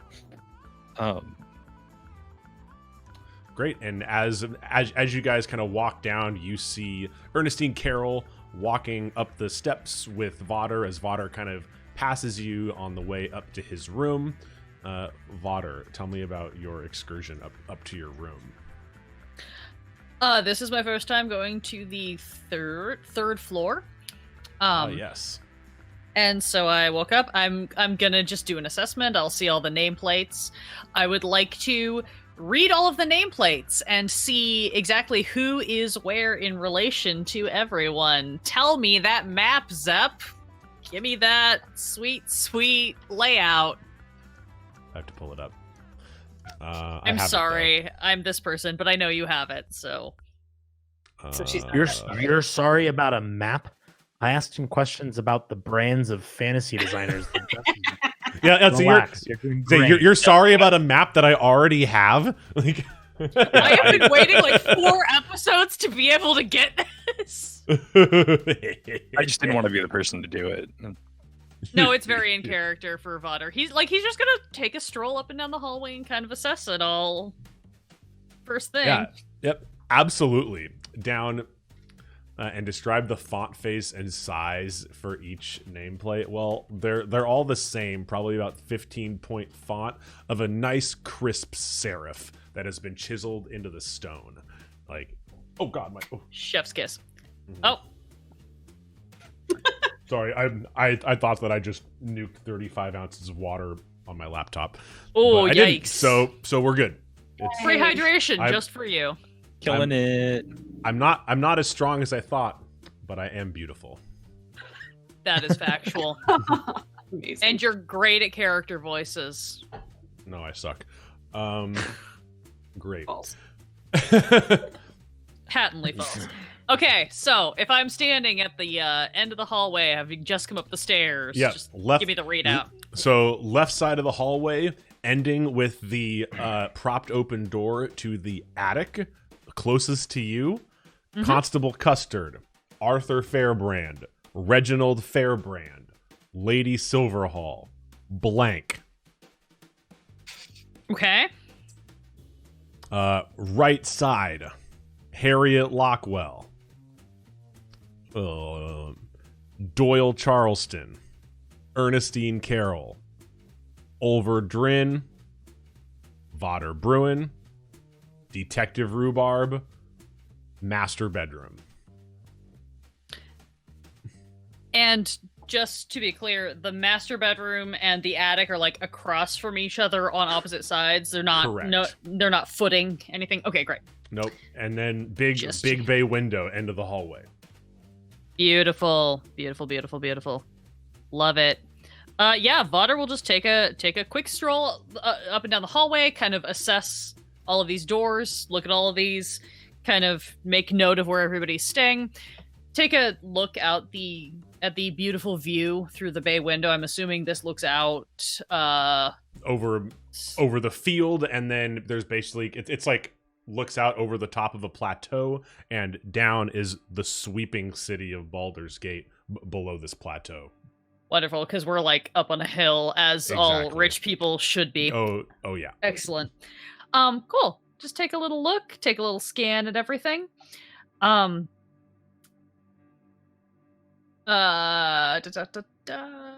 I'm gonna not do that to you because that's an asshole move. I will just go into my room. I want to do a check to see if I notice the dirt trail is really what is the question here, but I don't. Oh, I know don't the think bottom- I don't think if you want to see it, I don't think that you would need to Okay. do a check. Your passive perception definitely high enough, and military training, yeah, it's still there. There's Yeah. definitely just this dirt trail of cemetery dirt that has been like, footed into the carpet, Totally. and Okay. it just goes to Harriet Lockwell's room. Yeah, I'm gonna look at it. I'm gonna take a look. I'm gonna make a note of whose room it goes to, and just like clock that. And then I will go to my room, where I assume it's just the generic bedroom with my tiny little overnight valise, because I have nothing with me. Yep, yeah, it's basically a four poster bed. It's got a nice, very nice looking rug down on the bottom, and your valise is on the luggage rack at the foot of the bed. Great. I'll take like 3 minutes to switch from my black everyday vestments to like the black and white with the like formal layer that is like, oh, I'm attending an official function outfit, because Yep. that's what I've got. I will pop back out, and then I am gonna go to the door that has a blank nameplate, and I'm just gonna knock. No answer.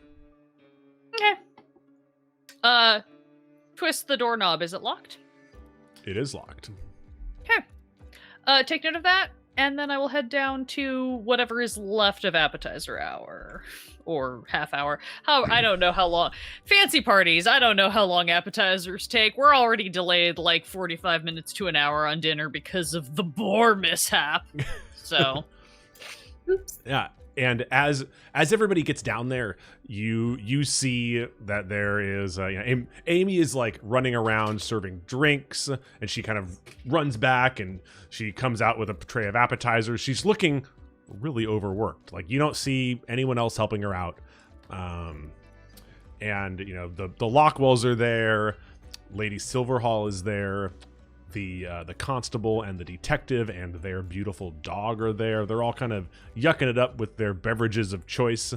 And as you guys kind of walk in, Constable Custer just kind of raises a glass to you guys and nods and gives Olver a long look, but he's very liquored up at this point.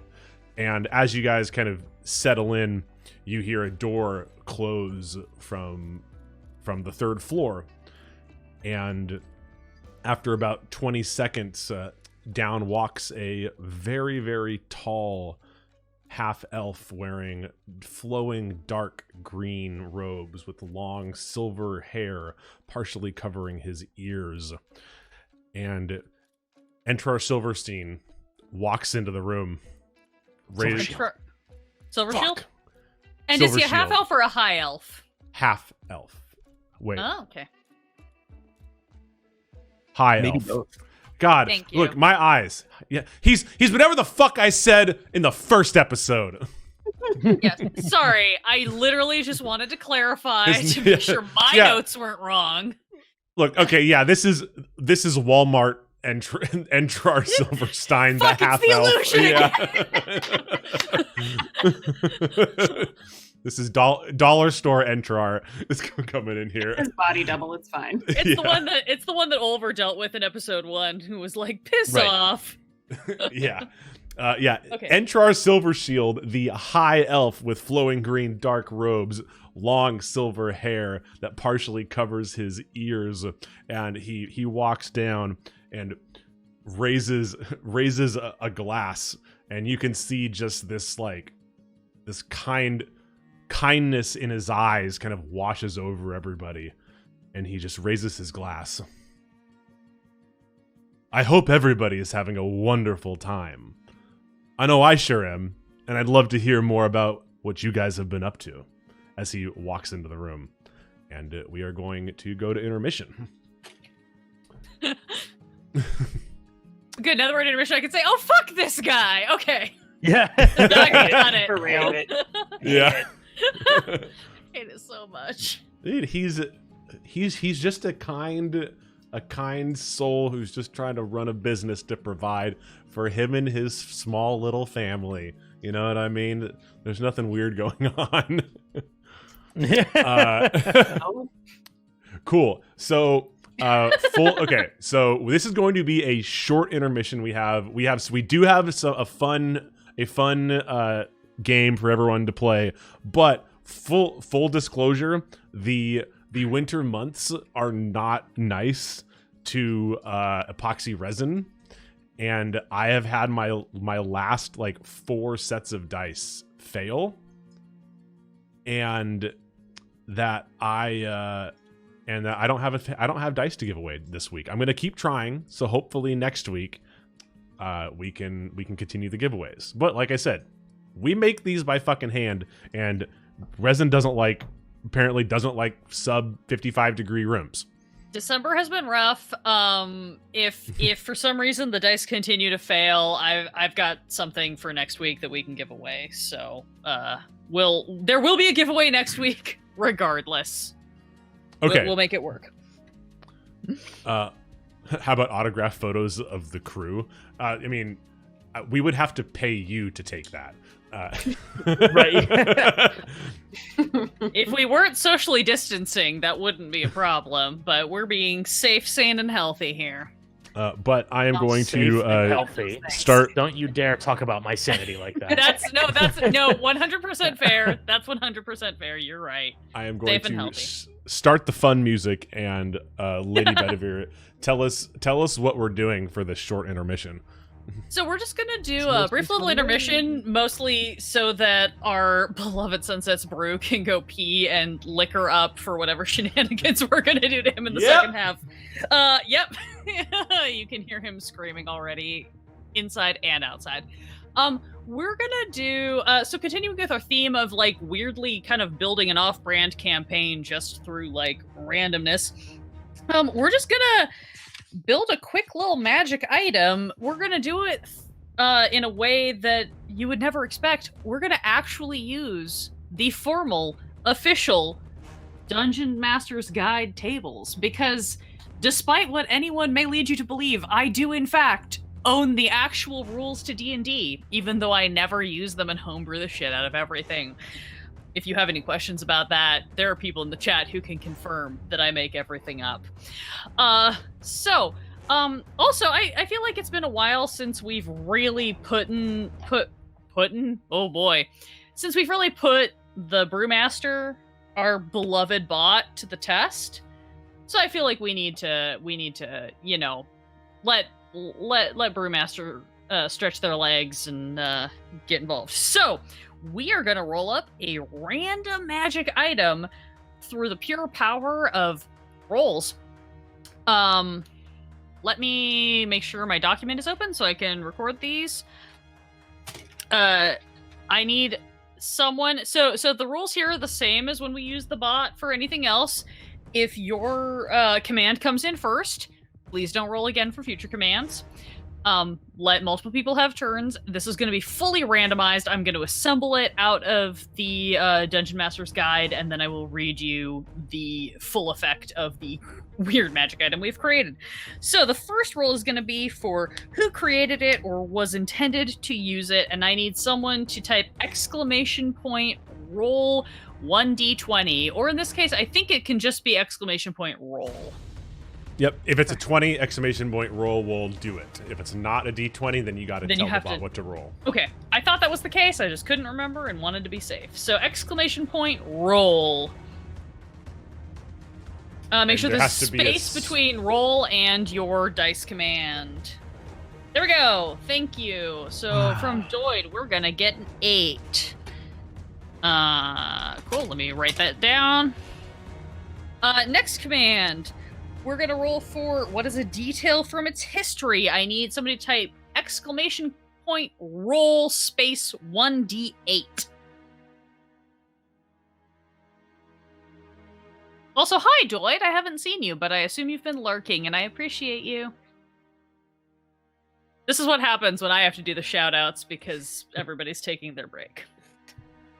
Love you. All right, that is a 6. Let me note that.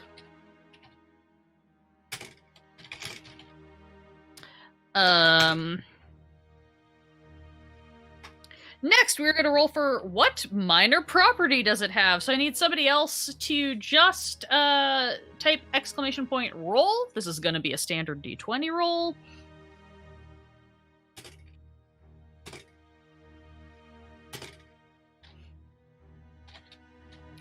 Okay, what do we have? 12. Okay. That's going to be fun. And then, what quirk does it have? I need somebody to go with !roll space 1d12.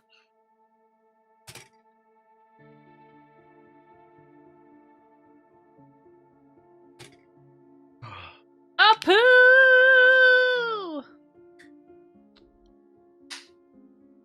Okay, we've got an 8 there. Interesting. We're all even numbers so far. I don't know if that bodes well or poorly. I also wanted on the record that this is the fixed bot. Yes, this is the corrected bot. It can roll both 1s and 20s. We have tested it. Yes. Much thanks to, I believe it was Bluey. For figuring out that we never let Zep crit until the last episode of Aurora Zero. Oops. Fixed. Yep. Fixed. I need somebody in chat who has not yet rolled the bot to just pick a letter from A to I. Just whichever one you want. Anything between A and I in the alphabet. I will take the first one I see. Great. From Gwen, we'll take H. And then I need somebody to roll 1d100 for me.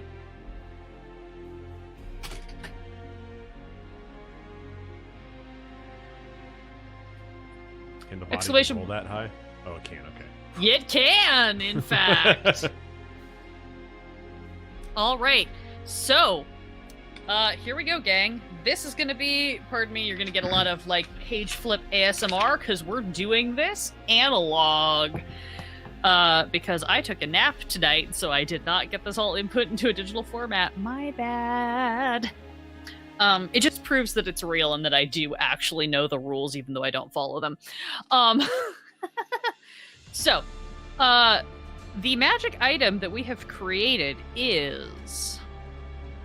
I have to read. Reading is hard. Okay, interesting. So, the item itself is a frost brand. That's going to be like a large branding iron, but instead of imprinting on you with flame, it imprints on you with cold. It was created by dwarves. The item is durable and has dwarven runes worked into it as its design. It might be associated with a clan that would like to see it returned to its ancestral halls. A detail from its history is that it is a religious item. It was used in religious ceremonies dedicated to a particular deity. It has holy symbols worked into it. The god's followers might try to persuade its owner to donate it to a temple, steal the item for themselves, or celebrate its use by a cleric or paladin of the same deity. You guys are speaking to my weird religious trauma soul as someone who plays mostly clerics and paladins these days. Oops! A minor property that this frost brand contains is songcraft. Whenever this item is struck or is used to strike a foe, its bearer hears a fragment of an ancient song. How lovely. Is it like one note per hit? Yes, if you strike with it enough times or use it to imprint on someone enough times, then you can collect the entire like holy hymn to this ancient deity, I would imagine. That's canon. It's canon now. It is. I'm so glad I have this recorded so that I can remember this all later when I have to actually build this item. And of course, as with all magical items, it has a wee little bit of a quirk. And the quirk on this one is muttering. The item grumbles and mutters. A creature who listens carefully to the item might learn something useful. So that's it, gang. We have built a delightful and possibly concerning magical item, a dwarven religious artifact that uses frost to brand those around it, provides strange insight into something if you listen closely enough, and produces beautiful music if you are only willing and able to hear. That's it. That's intermission. Back to you, Zep. Oh, no, but we need to name this item now. You want to name this item? Like, Okay. I'm taking, and I want submissions. Okay. Yeah, chat. Get going. If you have submissions for the name of this item, hit me up. I will write it down, and then I will build this in D&D Beyond as an addable item. Yep. And that item, it will exist in the one shot that we run based off of all of the intermissions from the Explorers Club. Yeah, we've joked about this, but I think it's actually canon. I am collecting and compiling all of this insane stuff, and yeah, I'm not even joking. I fully intend to run this. I like Frosty the Iron. It's done. Frosty the Iron. That's pretty good. Okay, yep. We're just gonna go with that one. Yep, first one. Boom. All right. There will be more opportunities to name things for this one shot, I promise. Oh yeah, we're absolutely gonna do it. At some point, Zep and I need to just coordinate on some tech stuff. At some point, we are going to build like an evil NPC that the PCs will have to fight against. So just hang tight, keep tuning in. Which I think we've technically already made some of the PCs from our first Mad Lib. Technically, we could if we wanted to use those. So we could build out those, or we could build helpful NPCs. We can build bad guy NPCs. If you guys have suggestions or recommendations for what you'd like to see for intermission games, you can hit me up on Discord because I'm coordinating a lot of that, and I will put them into our shared document. And I am happy to pass those along, and either I or someone on the team will run those games for y'all. Yes. I'm excited to build our to run our procedurally generated D&D one shot slash world that will turn into something that becomes persistent for 20 years. Yeah, as this accidentally becomes our longest running campaign, and we're like, oh no, what danger have we wrought? Like, Frosty the Iron is an evil weapon. Oh, so it has to be an evil religion, evil dwarven religion. Now I'll make a note. It can be whatever. It doesn't have to start that way. Yeah. It's going to end that way. Just the evil side of the religion has it. It's fine. he gets, a little extreme. Gets a little too much into frost. And all right, Pylos, do we have any mid-session announcements that we want to get off of our chest here before we dive into episode 6? Not that I can think of. Are you asking me because you don't know, or because there's something that I'm supposed to be announcing? Crisscross. No, yeah, I'm just no. There's No, I don't think so. nothing in particular. Okay. Well, then I will cut the fight music because we don't do that here. Yet. Times. I mean, I did remember to give you guys the initiative tracker. It's up to you whether or not we use it. I'm Fair. gonna go murder hobo on the whole dinner party. I was just gonna say, and fight. Fireball. Yeah. Everyone's in one room finally. Sometimes the path to knowledge and information is punching a guy in the face repeatedly until he tells you what you want to know. So This is true. I've never heard anything so true. I too am a fan of Batman. I'm not even the Batman character, which is amazing.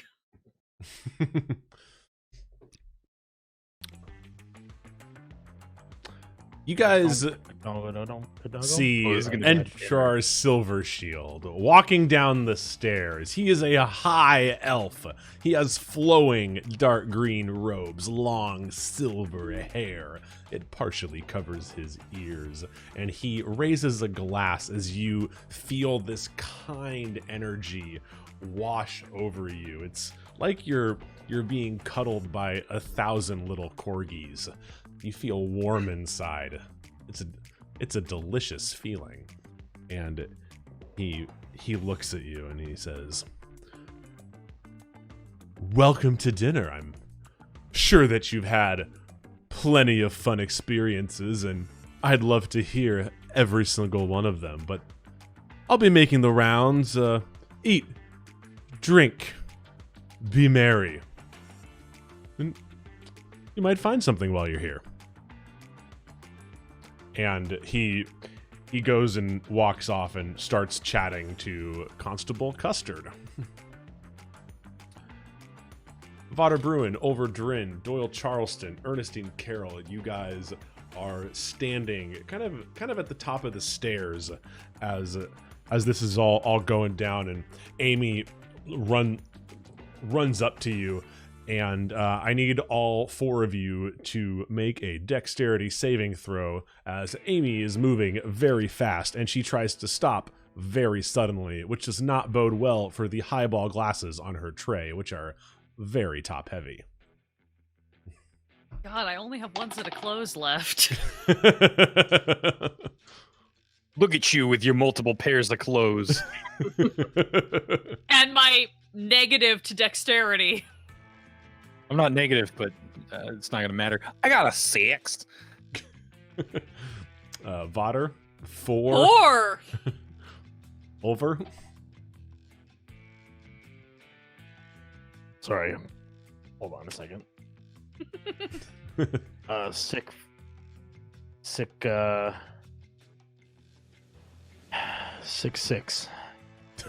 666. God damn, y'all. A 66. It's Wow. the Devil's Manhattan. Summoning demons from the whiskey. I mean, I know it's the Devil's Playground, but really, y'all. You said a dex Miss- save, right? Dex save, yes. Yeah. Okay. Miss Carroll, what is your dex save? 24. Get that proficiency, babe. Yeah, she's actually pretty dexterous. That is hilarious. Christy, are you still here? You look a little frozen. Just get to the Nope. bad stuff first. Oh yeah, and gone. Oh. Sick. Yep, there it is. She'll be back briefly. Stand by. In the meantime. Yeah, and as as Amy kind of just like comes cruising up to you guys. Oh, Mr. Drin, I've been thinking a lot about what you said, and I've gotten really careful, and I'm gonna do everything I can to not do. As she just nukes these 4 glasses of fantasy Manhattans across all 4 of you guys, and the only one who is able to dodge out of the way is Ernestine Carroll. She might be back. Hello. She's back. Ernestine. Apologies. You do not have to apologize. I failed her net save. I'm going to anyway. And tell me how do you dodge this calamity that is this tiefling toppling over this plate of drinks at the 4 of you? Well, to riff on the joke we were making before the stream started, she's going to slide to the left.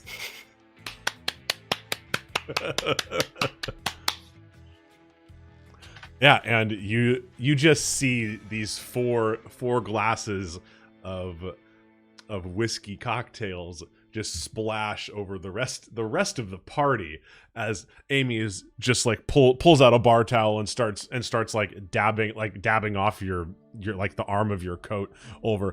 Oh my god, I'm so sorry to think that I was just saying how careful I was gonna be. Oh my god, can I get you guys some more towels? Amy. Take a breather. Calm yourself down. Okay. You already have the job, kid. Just take it easy. Get us more towels. Okay. Don't trip over anything else on the way. Okay, yeah. And leave us the glasses. And I grab the 4 glasses and then send her on her way.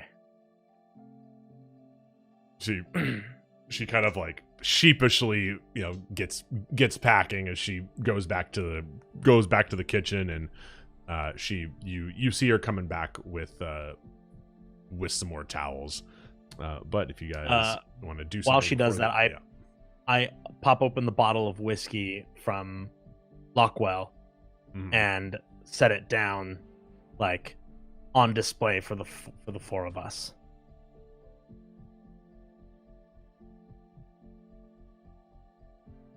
I see you finally found your whiskey that you've been so longing for all night.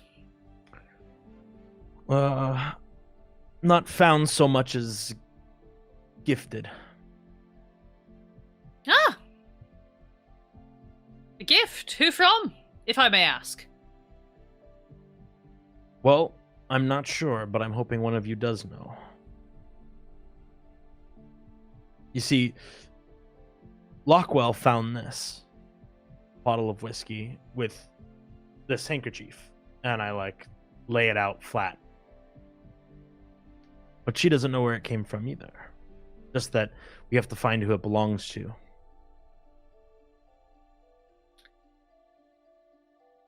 Oh, well, that's... Knowing who it came from and finding where it came from are 2 entirely different matters, it would seem. Because the man who leaves that handkerchief with that whiskey is dead, as far as I'm aware. Mm-hmm.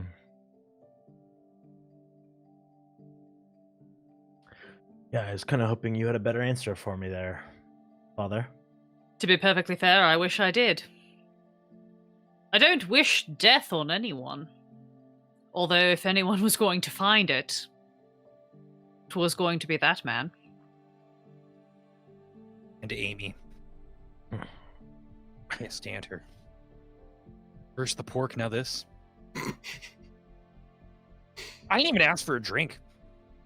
Mr. Charleston, you really need to reprioritize your life. Amy seems perfectly lovely, if a bit in over her head.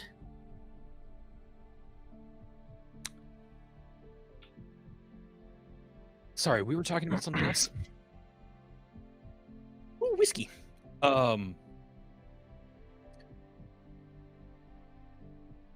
So this is a dead man's whiskey, is what we're trying to say. I mean, the whiskey itself could be from anywhere. It's still manufactured as far as I know. But, And is his... If he's dead, where is he buried? well, see, that's a funny question. The man who I knew, who used to leave that handkerchief with that whiskey, was a, I don't know that there's any nicer way to put it. He was a spy, a rapscallion, and generally not a nice man. Very polite, very proper, but not good in any sense of the word. Ernestine swoops over. Sounds divine, and she just starts like tapping folks to prestidigitate them clean.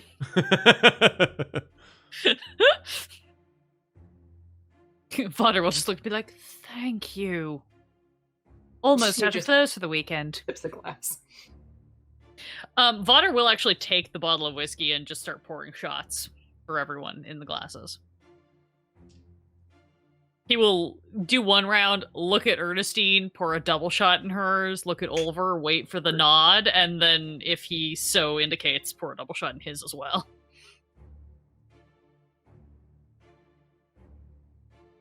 And as soon as you finish pouring those 4 shot glasses, you hear some footsteps, and you see a 5th shot glass enter the circle. You wouldn't happen to be pouring one for me now, would you? And enter our Silverstein. Fuck!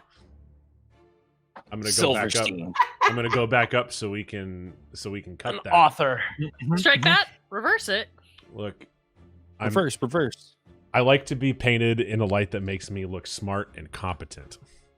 Don't worry, the podcast has never Every done light. anything otherwise. Listen to the podcast, rate it 5 Smart stars. and confident. And enter our Silvershield. I said the right thing, and then I was like, "Oh fuck, I said it wrong." Nope, you're correct. No, you're Enter our correct. silver Use shield. that momentum. We all hesitated though. Everybody take a deep breath in. I Exhale can on 3. I can get through this sentence. No, you can't. Oh, I can't because we are getting a raid, but we're gonna have to wait for the song to play. Oh no! Right? But Wait for that drop. it's Wait 'cause- for it.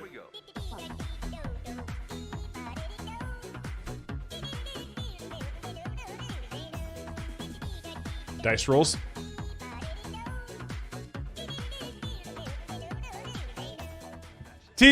TPK! What is going on, everybody? Thank you so much for the raid. Welcome to the Torpid Gaming Network. Everyone in here, if you have not gone and followed TPK Roleplay, go give them a follow. They are awesome. I saw them playing their campaign earlier today. This happens every raid. This is the best. You goddamn better believe it. It absolutely does. This is the whitest dancing I've ever seen. Yo. You're What- welcome.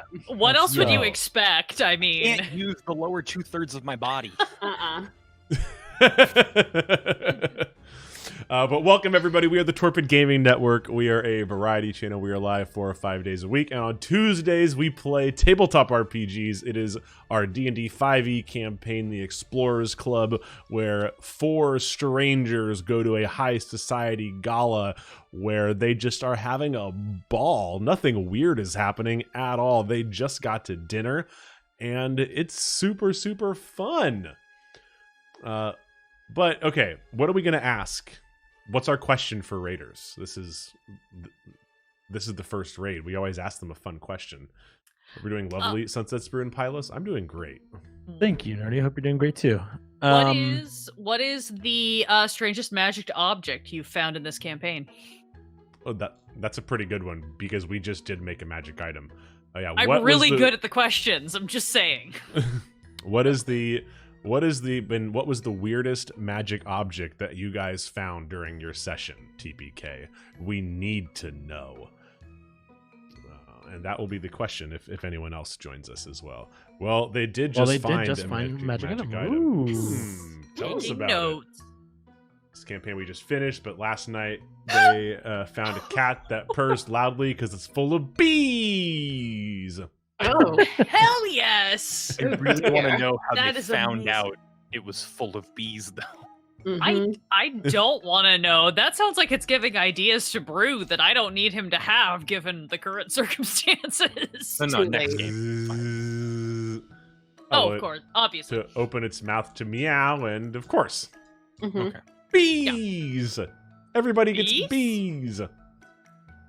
You get bees. You get bees. You get bees. You get bees. But like, so what? Like, were the bees just like in its stomach, or was it like a hollowed out cat full of bees?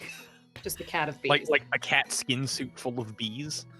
Like built the Yeah. hive where the Well- rib cage should be. Well, and Sure, like, amazing. were like, was it like were bees controlling like the legs? Was it like a team effort? Totally living cat full of bees, no biggie. It's still cute. Okay. Bless. Yeah. Good. Healthy cat full of bees. Please Well- tell me the cat has a delightfully punny name like Honey or Poppy, something like that. Combs.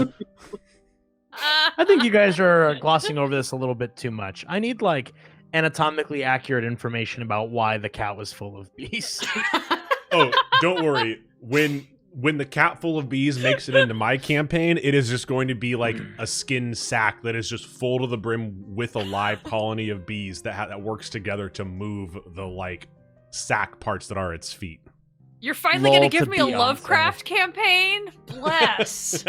Yep, That's all I want. you're welcome. I can easily incorporate this into a Delta Green game. Yeah. Take- a little take notes, too Bonk. easily. Yep. Great. I mean, I've got a 5e Lovecraft campaign on the back burner. Just let me know when you're ready to alienate our entire fan base. It's fine. I'm ready. Oh. I'm always ready. Young Foxy, thank you for the follow. So, Entrar Silvershield is inserting his 5th shot glass into Yep. this circle that Butter Bruin is pouring, yes? Knifer, thank you for the follow.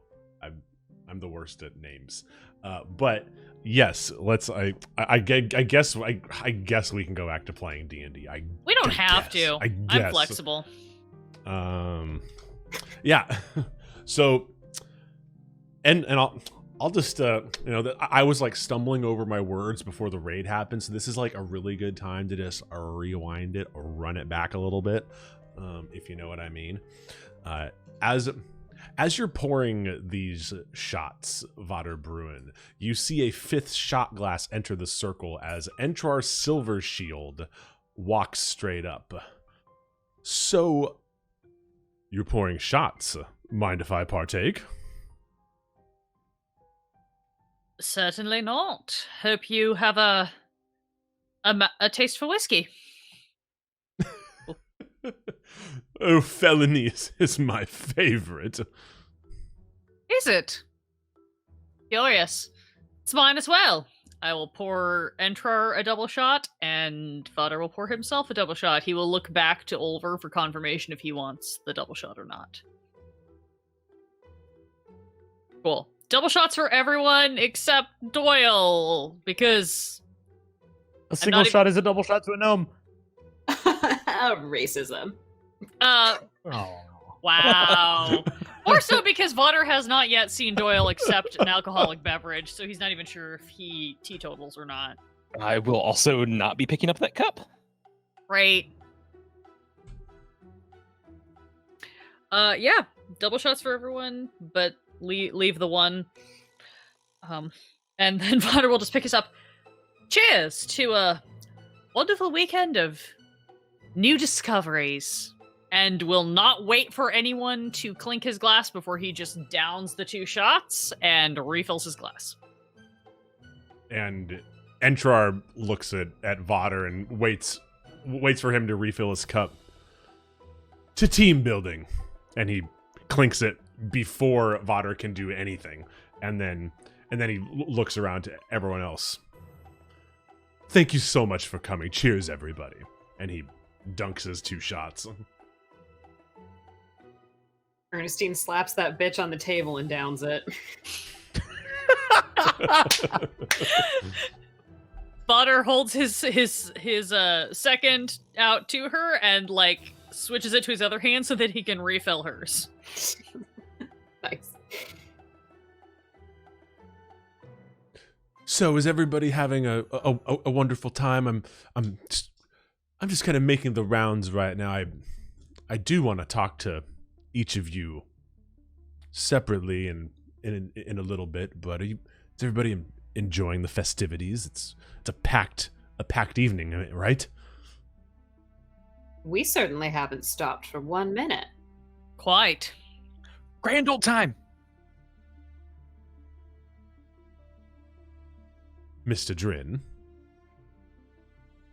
Sorry, I was typing something. What did you say?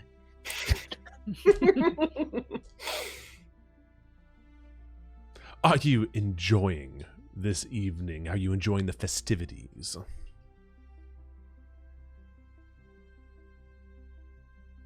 Now, this is when Olver will lift his drink and shoot the whole thing. And then just kind of nod. And then Entrar kind of claps you on the shoulder. Do you remember our little wager, so to speak? Where he told you that he would give you a partnership if you could beat Lady Silverhall in the game. Oh, yes. And then I will just say, yes. How's that going?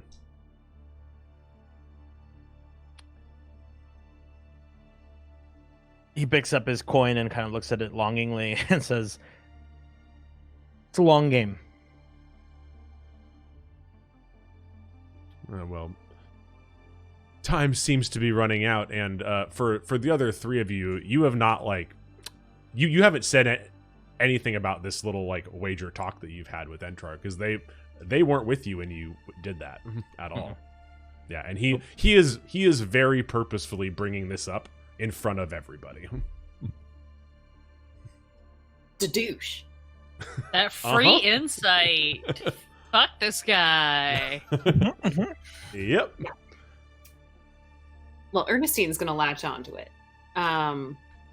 Entrar, if there's any wagers going around, I want to have a piece of the action. Oh, well, I thought you would never ask, Miss Carroll. And I have a teensy bit of fun tea, so to speak, and that I value your work and your partnership and the resources that you bring to the company, of course. So take this and do what you will with it. And he hands you a piece of paper that I am going to message you what it says, and you can feel free to disseminate it if you wish. Secrets. Yes. Your reason I play tabletop role-playing games. God damn. But just oh, is there tea? Because I think Mr. Charleston would greatly prefer tea over the whiskey. I don't, perhaps I've got that wrong, Mr. Charleston, but... Oh, no, I'm fine. It's just a water type of night. Of course.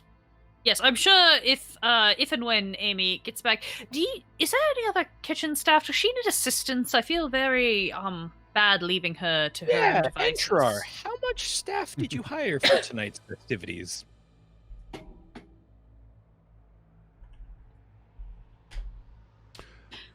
We have a full staff made all of our food, but when the guests come down, we ask the staff to leave, as it's non-disclosure agreements and all, but you can never be too careful, right?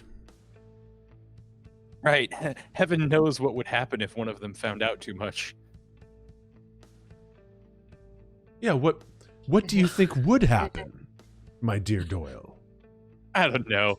just the dead body above your room really freaked me out. So I'm gonna go eat first, and then we'll get to the bottom of that later. Just it's fine. Butter full cartoon, like head swivel, eyes wide, body swivels. I'm sorry, did you say body? Well, it could be a body, it could be a mummy, it could also be a victim of a mummy's curse. Pretty sure it's the owner of the missing arm that our host here didn't seem to care about too much when I brought it to their attention. So I'm just trying to get a good gauge on how you see your employees and what they actually mean to you, Entrar. If you could give any sort of enlightenment of that before I try and go choke down some food. Oh, what? You're talking about the commotion that happened in the kitchen? Mm-hmm. And then I came up and talked to you about it, and you seemed like, oh, I have people to deal with that. There's nothing there. And when we went and investigated that commotion, it was a severed arm, but you probably knew that already. Severed arm. I don't know what you. Where did you find this body above where? The petrified body at the top of the tower, the locked door right across from your bedroom. Yeah, up there, one-armed body, decaying, knife. Did it have a uniform on it? I think it had a uniform on it. It was a chef's uniform. Man, it was also matching the description of Happy the cook that you guys willed into existence a couple episodes ago. I believe I got that one out of Amy. Yeah, you did. so mad that was entirely my fault, and I still feel bad. I was like, yeah, 90% certain it is Happy, and that is why Amy has been so preoccupied. But, last time Happy was seen was when he was asked to go downstairs and suddenly has been found upstairs. Yeah. Oh, there's nobody by that name that works here. That name is ridiculous. Of course, but there are nicknames. Chefs tend to have fun caricatures of each other's names. All sorts of things. But if you don't know the name of your chef, that's also concerning for the well-keeping of your staff. Oh, it seems that I thought we had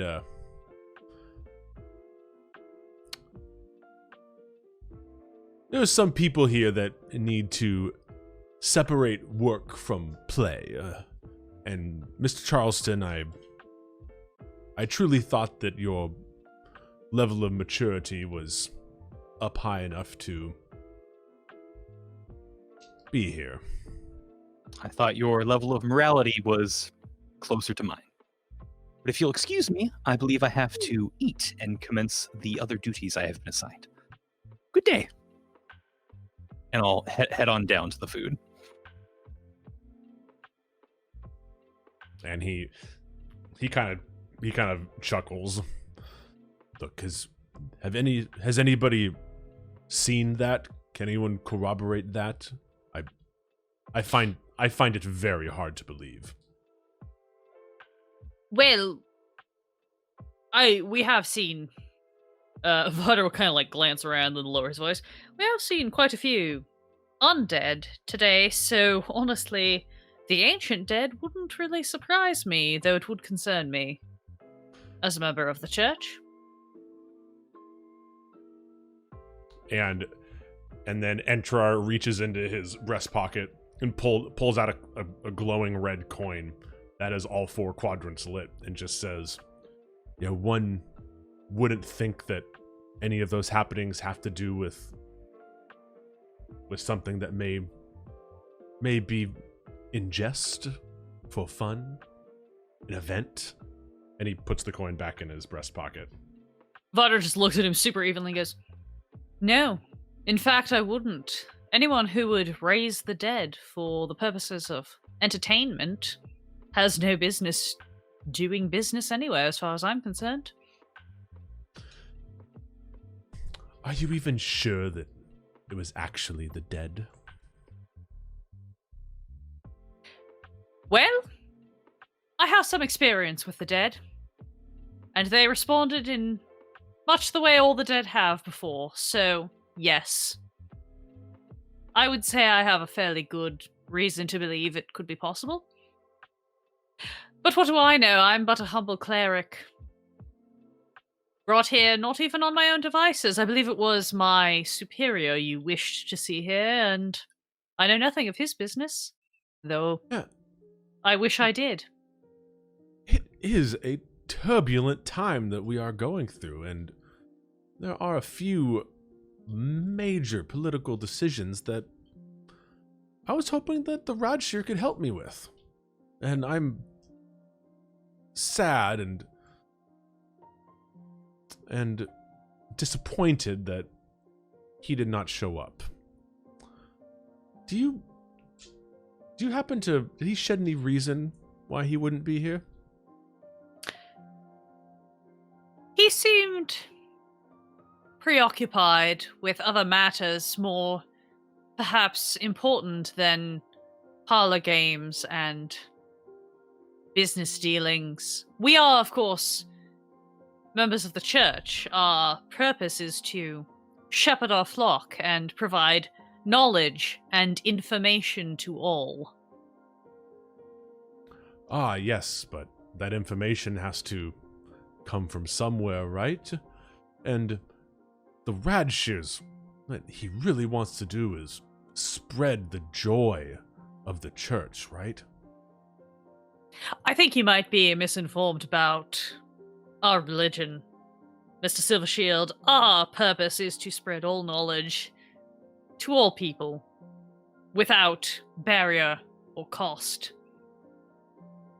Right, but knowledge is power, and, while your goals are noble, they are not attained yet. There is a cost to spreading knowledge. Unfortunately. And Perhaps someday there shan't be. yes, maybe you should, why don't you have a talk with the Radshir? And maybe it's obvious that he is not being forthcoming with his subordinates. Certainly. As I said, I am but a simple cleric in the service of Thoth. And Sir. in that talk, I would, if you could find out maybe why he didn't want to come, and if there could be something that, I could do to persuade him, there could be something in it for you. And he, fingers his breast pocket with the coin in it. The I should church keep means a that in great mind. deal to me. And I truly wish for it to prosper. Don't you? Not at the cost of anyone else. Sir.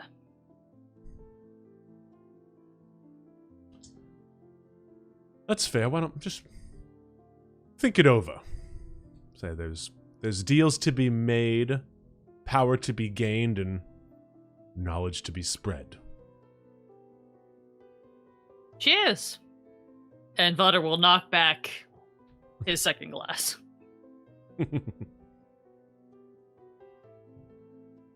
And as he walks away, he looks at Olver.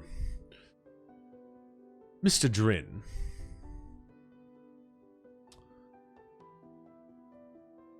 I don't believe that anybody's visited the windmill or the armory yet. And he just taps his nose and walks away.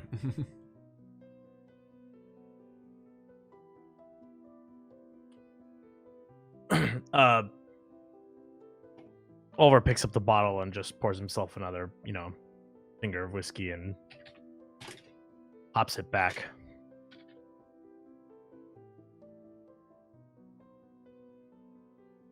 And looks at the crew and kind of goes, "Well,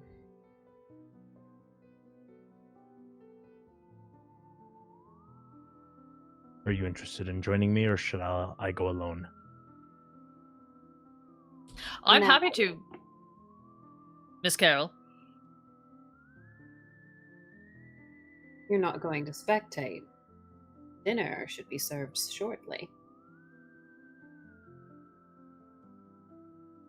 I'm I happy have to, also already stormed off in that direction. I'm happy to accompany you on any event you wish to be involved in. I have no stakes in the proceedings, only questions.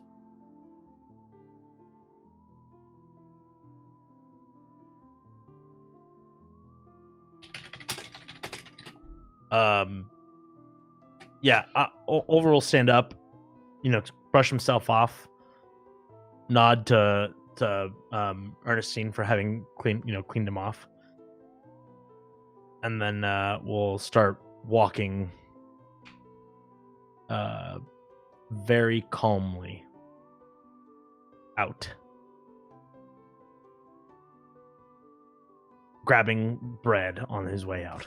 He'll just grab bread or whatever snacky thing is in reach. Vader wants to glance around for any trays that have meat or cocktail sausages, anything like that around. We'll grab a couple of those. We'll swing by and try to surreptitiously toss one to Banana as he leaves, and then we'll follow over. Oh yeah, Banana loves them little smokies for sure. Yeah. Oh no, I absolutely want to find the little smokies or the pigs in a blanket, and I'll just take two in my hand, toss a couple to Banana, and then I'll just follow over at a distance. Doyle and Ernestine, what are y'all up to? I guess this is a point of clarification for me, because I did think that I stormed off to the kitchen or to the dining room when all of this took place, and we were outside of the dining room. So how much of the last stuff did I hear? I think that you were probably able to pick up most of it. Entrar was very, very pointedly being loud about everything he was saying. He was not trying to be discreet at all. Great. Then I think when they're ready to kind of move out and they're grabbing their pickings, I've already made myself a full plate, whatever the catch plate is underneath my plate is the thing I took and loaded up with food. And I just have kind of that ready, and I am picking at it, and I am ready to go whenever they are. What kind of food did you get? There's main course is a boar that is very, very well cooked. It's a different boar. Weird that they had a second one, but they got one. I'm highly suspect of it. As you should be. But that also means I'm probably trying a bunch of different places. I would have tried to greedily take all of the weird things off of the head. So I have a bunch of head meat on my plate because I love the weird stuff. I've got a medley of strange cheeses, and then I have complemented them with my own mushrooms in my pocket. Do you have any eyeballs on that plate? I do. No. Yes, I do. Oh. Just for you. Fuck. Oh, I Alandra, love come back. this. Mm-hmm. Roll unnatural. This is now Delta Green. No, but if the pig were roasted, there would not be eyeballs available. There will be plenty. I will have taken the snout and both ears if no one else wanted them at the table. Why do you look so upset, Alandra? Everything's fine. You leave for 2 seconds and Bonk is eating eyeballs. Yeah, no, they're definitely the eyeballs are gone. All of the gross innards and stuff has been, the pig has been butchered and cleaned. Yeah. But no, I will definitely take as much head meat as I can. I'll probably take some jotters if I can get those, a medley of cheeses to go with it, complement it with my own mushrooms, and just a small fistful of bread.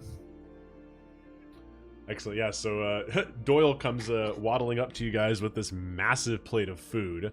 Ernestine, are you planning on joining, or are you going to linger?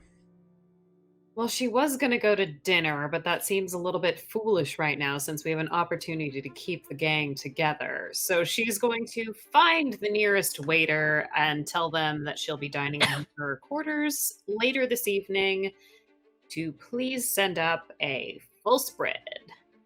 And Amy just like she's doing 10 other things at once, and then she kind of just looks at you.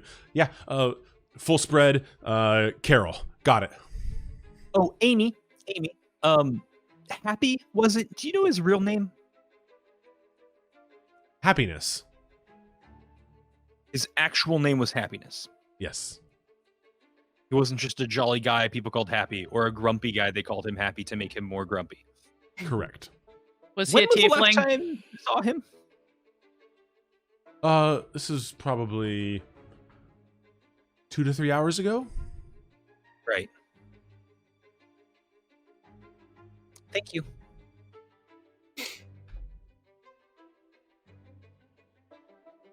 Okay, I gotta go box up some food.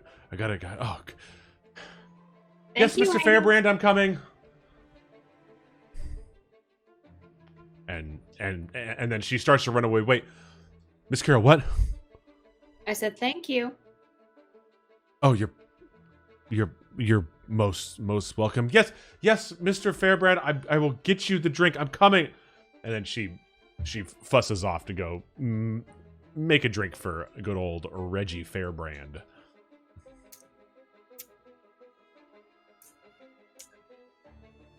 Say, Mr. Charleston. Jotter? And I'll offer a pigfoot. Thank you. And she'll take it and motion with it a lot, but not necessarily eat it. You seem to be a moral man. I assume we're kind of walking and talking at this point. Oh, for sure. Great. You seem to be a moral man of a certain je ne sais quoi.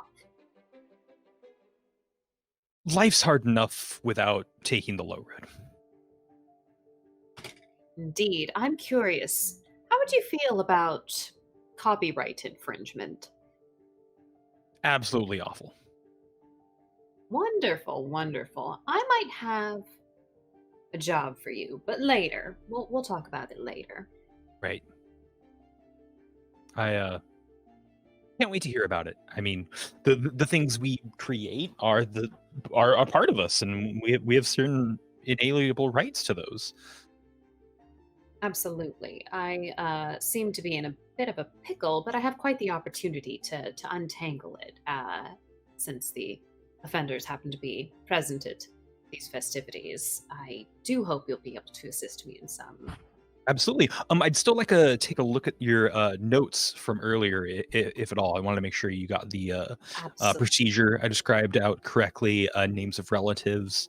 My uncle's name can be difficult to spell for some. Trust me, I don't want to mess up a single bit of your family history. Appreciate that.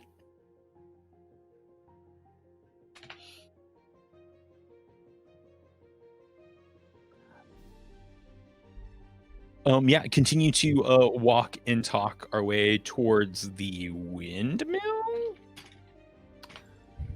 Indeed. or armory, because apparently the armory is a lot closer. Because y'all had a meeting in the armory. We did while I you thought were the being a armory goat. was- Yeah. Yeah, the armory was where we didn't find anything, right? Where you didn't find anything. Right. Wink. Boom. But Got him. I'm headed to the windmill. Don't eat the pastries. I mean, what? watch out for the Um, man fighting the windmill. You mean clearly defeating the windmill in single combat? We don't know how I- far along he is yet. I would like to point out on our way over. So during my goat time, always a magical time. I did get a look. Windmill is slightly spinning. There's a light on at the top, and there is not a single breeze in the night. So fully prepared for another trap or some kind of thing. And then on our way out, do we happen to see the butler. I always forget his name. Jonathan Hadley. Jonathan Hadley. Everyone's favorite Goliath. Let me make a roll to see Is if he your he's there. favorite Goliath? I mean, He's our only Goliath. He's the only Goliath you know right Technically. now. Mm-hmm. Ah. Do you want him to be there? I personally do because I would not mind some free healing if that is still on the table. Yeah, as you guys are walking into the foyer, he is absolutely, he is there. He seems to be like, you know, restocking the glasses and on the like side tables in the great entryway as everyone is like filled him up there and moved him around. And as he kind of like pokes his head up, "Oh, Miss Carroll, you finished? Have you finished?" Let's see. Is Charm Person still active? How long does that It lasts for an hour. Then yeah, it's still active. Voice. Duration 1 hour confirmed. Oh, Miss Carroll, is everything okay? Quite all right. We are having such a wonderful evening. As you said, some more festivities are occurring as dinner is happening, and we just couldn't bear to sit tight. Hope that's not a problem. Oh, not at all. If you're not feeling like eating, there's plenty of fun things to do around the grounds. Indeed. Could you tell us more about the windmill? We were thinking of taking a self-guided tour. Indeed. Oh yes, it's been on the property for millennia. It ran the first stone saw of Silvershield Industries. That's of great historical value. Excellent. Also, do you happen to have like a tonic or something that might help with contusions? I'll go ahead and like lift up my shirt and just see like where my ice dagger blew up on my crit miss and like stabbed me a whole bunch for a ton of damage. Has it gotten gross yet? Is it like pussy now? Probably a little bit. Like it's like that pre-scabness that it's got going for it. Some bandages might also be nice. I would hate to be magically cleaned again for the 4th or 5th time today. Oh yes, of course. And he reaches into his into his like big pocket, and his hand reaches down a little bit further than you think that his pockets would allow, and then he pulls it back out and tosses a potion of healing to you. Yes, take this and let me go find some dressings for that. That looks absolutely painful. Delightful. This'll definitely do the trick. I'll be here when you get back. And like as soon as he turns around, I'm going to like very closely inspect like the potion, because I don't trust any fluids I've seen yet. That's fair. 2, roll an investigation on that B. Or like is there like a fucking chemistry roll? Medicine? There is medicine. I also am proficient with an herbalism kit, if you would like to give me a proficiency bonus. Which is something you would need to make potions. Yes. That's a 11 for me, even with those bonuses. Yeah, it's can I help? I'm right there with them, I assume, and I have proficiency in medicine. yeah. Roll it with advantage. I don't know if that'll help, but I'll try. It didn't hurt. Okay. Is it exactly the same? No, it was a nat 1 with my advantage roll. Right, at least it So, didn't hurt. burn that one out. Yeah, that was good. Yeah, so you're kind of looking at the potion, and Vader, you definitely notice him staring at it, and as you kind of look down to help him, yeah, it looks like a normal basic healing potion. You should be all right with that. If you'd like me to help you dress your wounds, I'm more than happy to do so. I'm quite prolific in that, given my time in both the military and the church. I'd prefer if we both save our strength. I don't know how much sleepy time we're gonna get tonight. Oh, I mean, I was literally just going to physically help you wrap yourself. Oh, yeah, no, that's great. I am not as flexible as I appear. Right. I just thought it might be easier if you just lift your shirt and try not to make it a thing, and I will help you wrap up your whatever injuries you have. Great.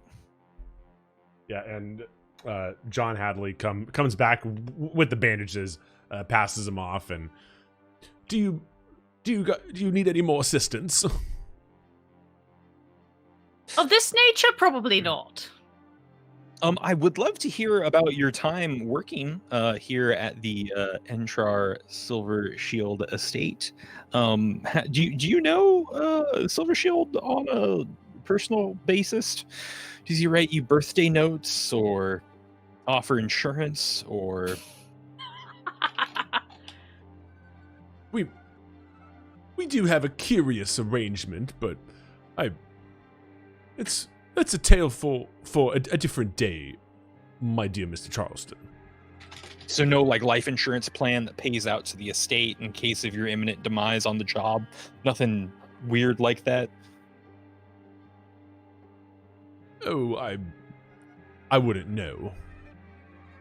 Ooh, even better. Thanks for this, and I'll go ahead and chug the health potion.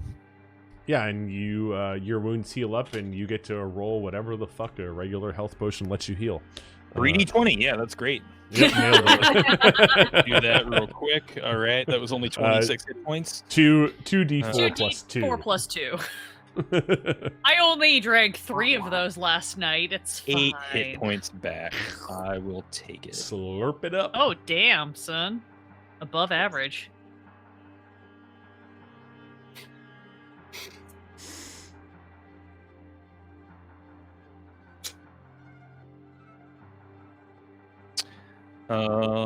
Yeah. Chug that down. I will hand him back the vial that it came in. Much appreciated. Tastes like Of cinnamon. course.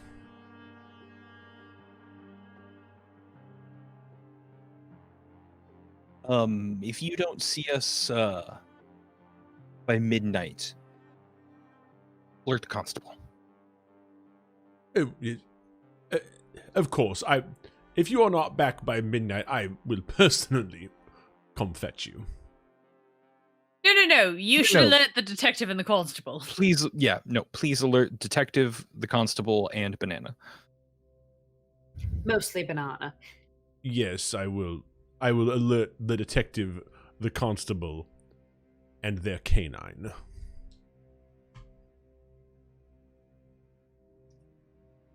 Toodaloo. And yeah, just rotate 180 and walk out onto the grounds.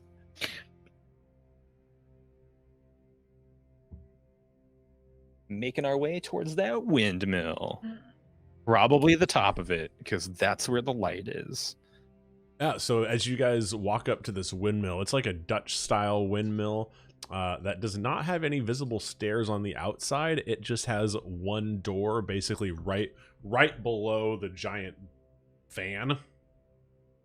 It's like that. The whole like there's no windows except for the one window at the top, and it's this like regular size wooden door, just like looking up at this monolithic windmill almost. Very like gives almost like an Art Deco type vibe as you like look up this towering structure. Alandra is impressed and Vader hates this. Approximately how many stories high would you say this windmill is? Probably like 8. Okay, just wanted to get a gauge. Cool. Yeah, That's like, a big windmill. Yeah, it's not a small windmill. I mean, it powered a blade that cut through big slabs of rock. So Yeah, it's gotta be totally. pretty big. Is the blade on it still moving slowly despite there being no breeze? So yes, so the fan blades are still moving slowly, but despite there being no breeze. You don't even need a roll for that. You can see that because you're right there. Also remind me, did you give me a color of what the light was that I saw inside of it, or was it just a glow? Fire colored. It was like a like a candle burning. It wasn't the unnatural red of the coin. Correct. It was a torch or a candle. The windmill is already on fire. Job done, everyone. We did it. We saved the city. I've got a song for that. Don't make me break it out. It's fine. Burning down the windmill. Sorry, correction. I have multiple songs for that. Don't make me break them out.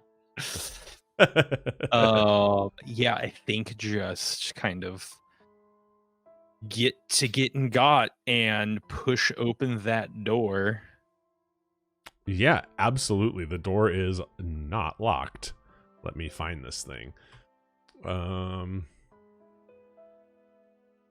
Yeah, so the windmill, the inside is kind of bare. You can see kind of it's like a stone floor that there is in the center of it. There is this giant metal dowel that is spinning slowly, making this grinding noise, and it goes all the way up to what looks like a wooden ceiling, probably about 7 stories up, and it goes all the way up through that wooden ceiling, and you can only assume that it's connected to some type of gear system that, you know, takes the motion from that windmill, then converts it into this, turning this dowel. And this dowel basically goes all the way down, and it goes through the floor, and you can hear the hum of some machinery below you. There is also a trap door right next to this dowel.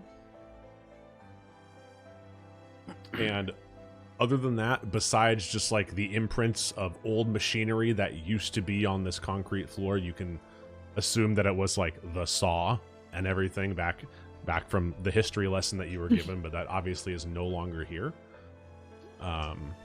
There is nothing else in here except this ceiling that has and if I didn't say it before, there is a trap door on the bottom of the ceiling that is 7 stories above you with no stairs to get up to, and then a trap door right next to the dowel on the floor that goes to, you would assume, some type of sub basement type thing where this grinding noise is coming from. So just to be clear, trapdoor down, trapdoor up, absolutely no means of going up. Just smooth walls and this dowel that runs up.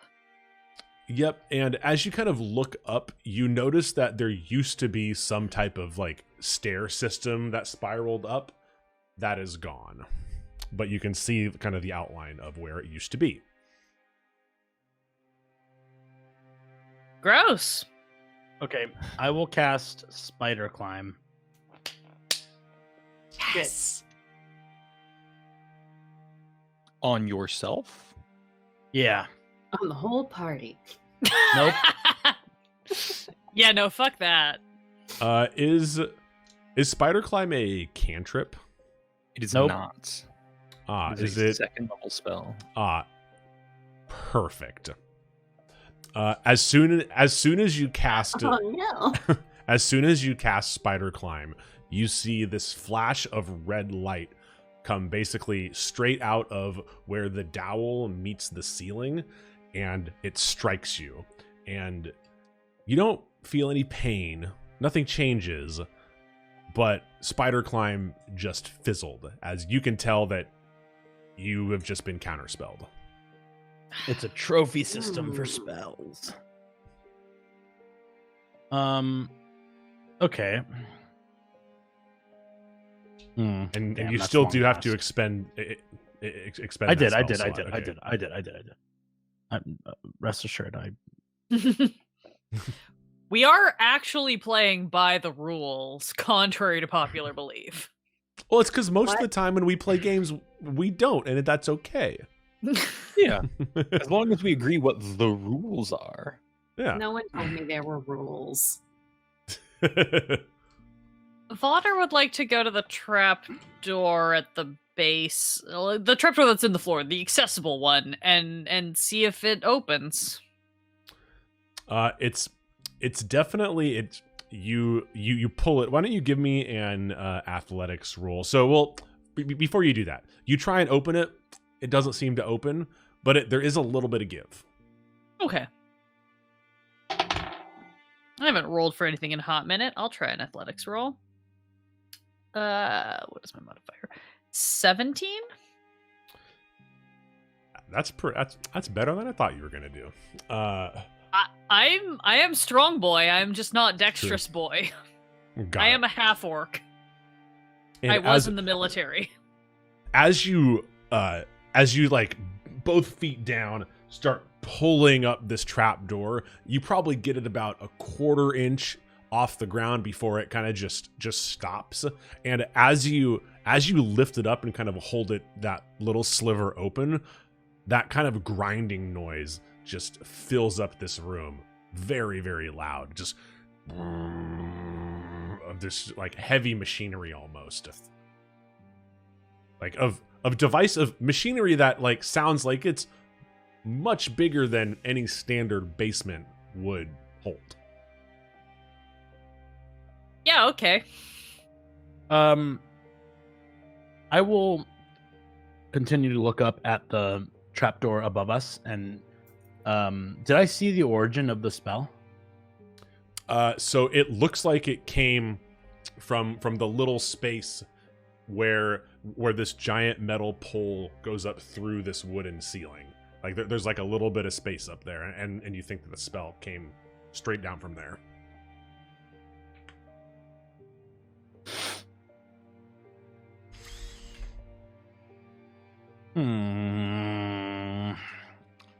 I will cast Dispel Magic. Ooh. What does that do? Choose one creature, object, or magical effect within range. Any spell of 3rd level or lower on the target ends. For each spell of the 4th level or higher on the target, make an ability check using your spellcasting ability. The DC equals 10 plus the spell's level. On a successful check, the spell ends. Sweet, yeah, and you cast that spell, and roll me an Arcana check as well. And I will If I must, then I and shall. I will tell you some juice. Some juicy goss.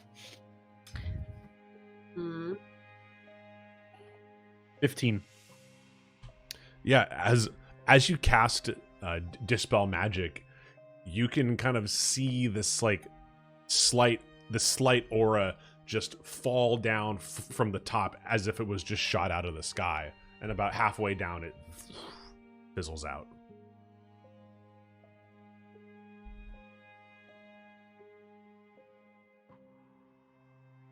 As in, I dispelled the counterspell. As in you dispelled something up there. Counterspell isn't something that like sticks around, right? It's like a one and done. It's a type reaction, thing. essentially. Yeah. Mm-hmm. Well, I hate that. You said we could see the outline of where the stairs used to be. Yes. I'd like to go over to where they would have started and see if they're still there. Just invisible, because I have a sneaky suspicion there's a shit ton of illusion magic at work here. You So, and I yeah, literally have the same thought right now. Yeah. Doyle is hella skeptic of everything he's seen now, and I think I'm just gonna take like one of those like little jumps and see if I land on a stair. Yeah, and your feet hit wood. I hate him. Hate him. He wants to seem like a good guy. Sorry, who? Olver's not having any of this. He sees this and immediately starts walking up the fucking stairs. And like cautiously, you know, he's like basically he may as well be on all fours, feeling each step as he goes up it.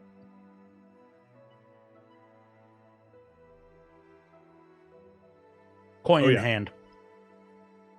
And everything is all good, and you can feel kind of a railing, and you guys you can make it up after it probably takes like 20 minutes to climb these stairs, as it's like just circular, it's spiraling up this thing at a not a very high rise. Good, because we're all freaking out about tripping, considering none of us can see the stairs that we're on. So, yeah, happy to take it slow. Mm-hmm. And you guys get to the bottom, and there is this trap door in front of you. There is this there is a grinding noise coming from above this thing. Well, the top of the stairs, the underside of the trap door. Copy. Words are hard. I'm sorry. I'm just double checking. And you hear kind of a grinding noise that is assumedly the gear system that takes the motion from east-west to north-south for this mechanical energy here. Kinetic energy, transference, science stuff. Like, Yeah, bonk. Science. Doesn't exist. We're playing D&D. It's magic now. Ugh. It's all magic or it's all science. You don't get half and half. And you guys are at this trap door. would you like me to open it? I would not like to open it. I don't give much stock. I'm Vader just motions in the like, I'm Half-Orc. What the fuck? He's also like infinitely taller than everybody else. Not infinitely. He's like significantly taller though. It's like, I'm happy to open it. I'm not going to touch anything. You all are welcome to whatever's up there. Olver is like trying to peek through the crack to see if like Would love to check it for traps first. Bless. Roll. What's up, Olver? No, go ahead. What were you gonna say? Oh, I would That's say nat roll the check. Let's get some crits in. This is the first nat 20 of the night. Yeah. Yeah, I say first nat 20. This is the first crit of the night. Damn. I don't think we've ever gone this long without getting a 1 or a 20, right? We have there is like at least one episode of Aurora Zero where nobody critted on a 1 or a 20. I did get a 1 earlier, but I had advantage, so... That doesn't count then. Yeah. Yeah, Big rolls. There are no traps. If there were any, they must have been dispelled. Great. Carry on. Yeah, I want to like see like I want to find a crack that I can like look into the room. Oh yeah, and as you kind of like just like barely push open this trap door, or like maybe you find like a little like knot hole like on one of the planks. Yep. What do I see?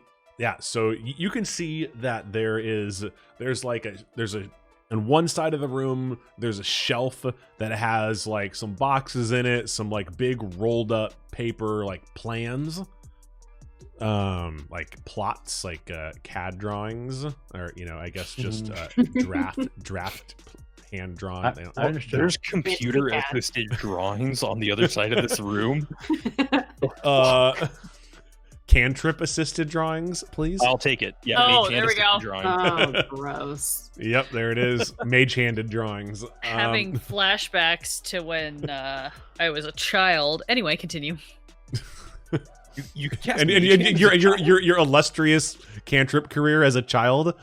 When my mother's art skills used to help my father draft printed circuit boards when I was a baby, Of course. because that was before computers were like a thing.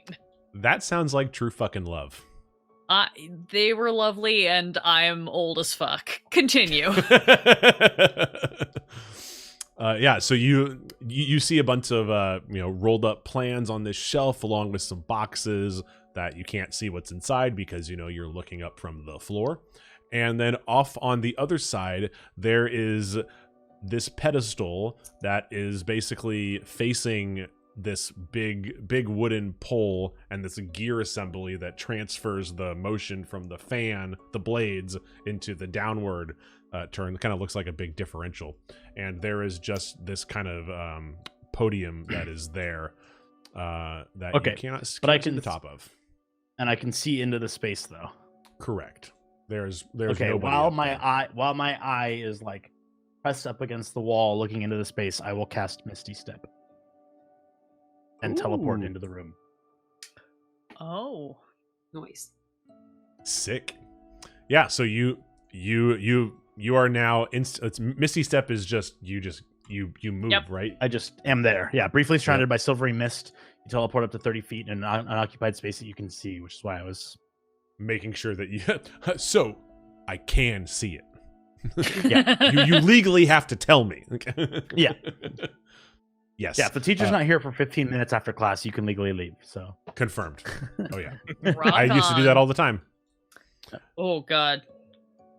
So yeah, you Doyle, Vader, and Ernestine, you see this silvery mist surround Olver, and without warning, you hear the sound of his feet land on the floor above you.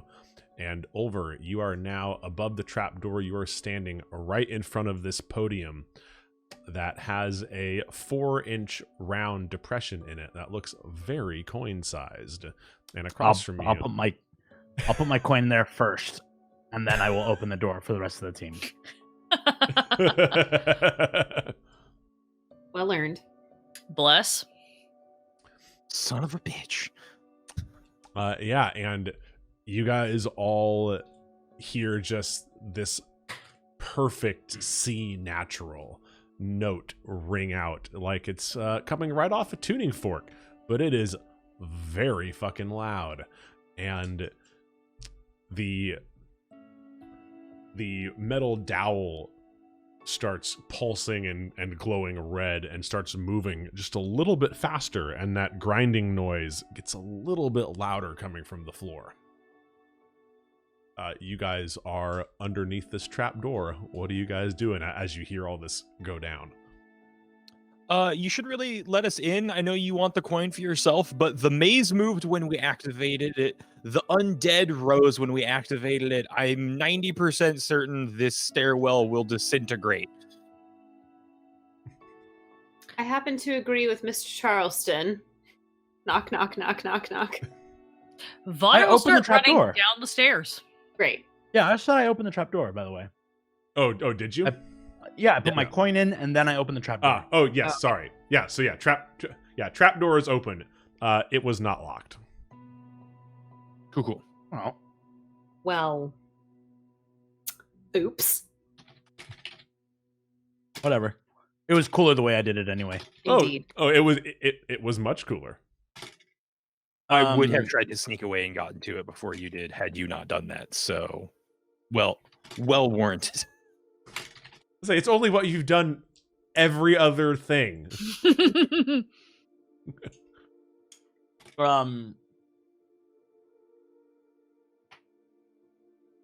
Yeah, okay, so then I'll open the door and then the trap door and then come down and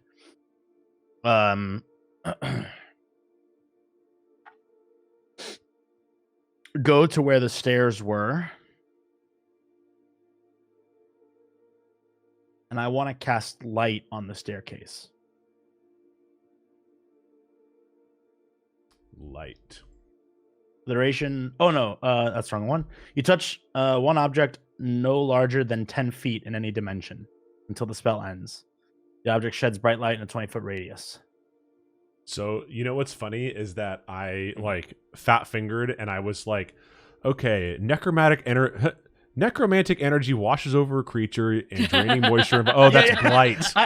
Blight. I did the same thing. I did the same thing in my spell list with friends, and I was like, yeah, for the duration, I have advantage on all charisma checks directed at the staircase. Wait, no, that's wrong.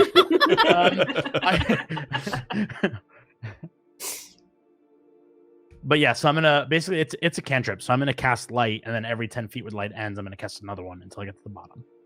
Yep, and almost majestically, this staircase just lights up with this radiant glow that mixes with the red that's pulsing from this big metal dowel to a very, very pleasing orange. And it definitely lights the way for you guys as you walk all the way down. While still at the top, I want to pop in and see what was on those plans, like those rolled up pieces of paper. I want to gather as much information about this estate as possible. Yeah, I'm doing the same. Ah, interesting. Why don't you both make investigation checks, and I will tell you what is on those plans. Investigation. Oh, not as exciting as. All right. Well- 13. Hey, close friends. And together we got a 25, so we're working together. How that works. Yeah, they're what these plans look like is it looks like plans for some kind of subterranean library that is not on the nothing that you've seen on the premises, but it definitely looks like some kind of library that, you know, starts from the ground and goes down. There's no hint about where this might be located. Plans are, you know, all of the like blocks and stuff are left blank. They do look like that they are official Baldur's Gate city plans. There is just no stamp. There's no one who signed off on it. It doesn't even say who wrote who made the drawings. What folly. Interesting. You don't mind if I just take this, do you? And instead of like rolling it nicely, I'm just immediately gonna like sandwich it down to like the hot dog and like fold it 4 or 5 more times to like fit it into my bag. Ernestine pulls out a pen very quickly. She's like, wait, and like signs her name in the like designed by area. Noted.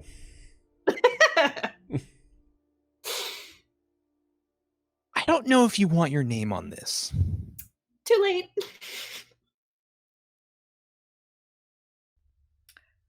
Okay. And yeah, I will go ahead and just slide it into my bag. Yeah, okay, great. Yeah, no, this is good. And by bag, I totally threw my bag in my room as bait. As Yeah, my you bag, did. I'm gonna throw it on the inside of. It's going in the cod piece. Yep. Oh no. No, it's gonna go on the inside of like my traveling coat that I still have. I have emptied it of the mushrooms since walking about and eating throughout the entire day, so I have at least a deep pocket available. But Great. have you gotten us grass yet? I forgot to grab it. It is in my room in my bag. Damn it! No weed for you. I was in my room. I had time to grab mine. It's fine. It'll be fine. Be fine. Yeah, this map's probably a death note. Like nothing bad will happen. Mhm. No, I not at all. touched nothing. I headed right back down the stairs. I As soon as Olver disappeared. And then also, what does the rest of the machines, cogs, whatever is being transferred from the mill up here look like? It's For just reference, I am just going to the other trap door. correct. Yes. Like Same. I'm yeah. going to do the Yep. exact same thing and Misty Yep. step through that one if we can't open it. Okay. We will resolve that Yeah. that fun thing in after we talk about what this machinery is. It's nothing special. It is just like a big rod coming out of the blade assembly into a differential, which 90-degree turns it going straight down. It's obviously powering whatever the fuck is below the floor of this thing. Cool. And it seemed to get faster when the C note happened. Yes, it got it got faster, and it is now pulsing red. Cool. Just for shits and giggles, I will try to put my coin in the indentation too. Nothing. Yeah, it's consistent. All right, had to check.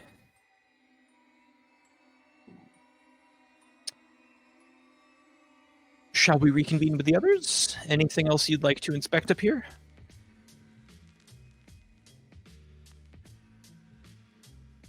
talking to Wait, Ernestine. yes, Ernestine. no, not unless there's remember. something else that catches my eye. We can head down. I do like that the stairs are illuminated now. Intriguing question. I don't think this applies as much to my character since she's a light. She's not my usual dark elf, but would the light bother my sensitive, delicate elf eyes? It's the cantrip light. I don't think it's like blinding or anything. Let's. Great, love it. That's fine.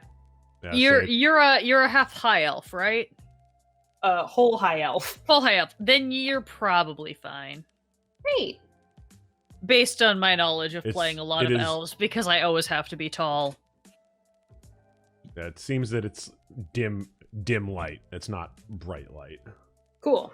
Then I descend the stairwell. And- Yes. Be right back. Indubitably. Indubitably.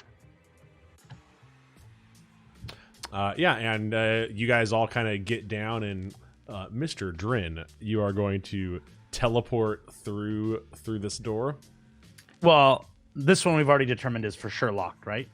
Correct. Point of order. I got there first because I left well before anyone else did. So I would be trying to open this door myself Yeah. before anyone gets Yep. there.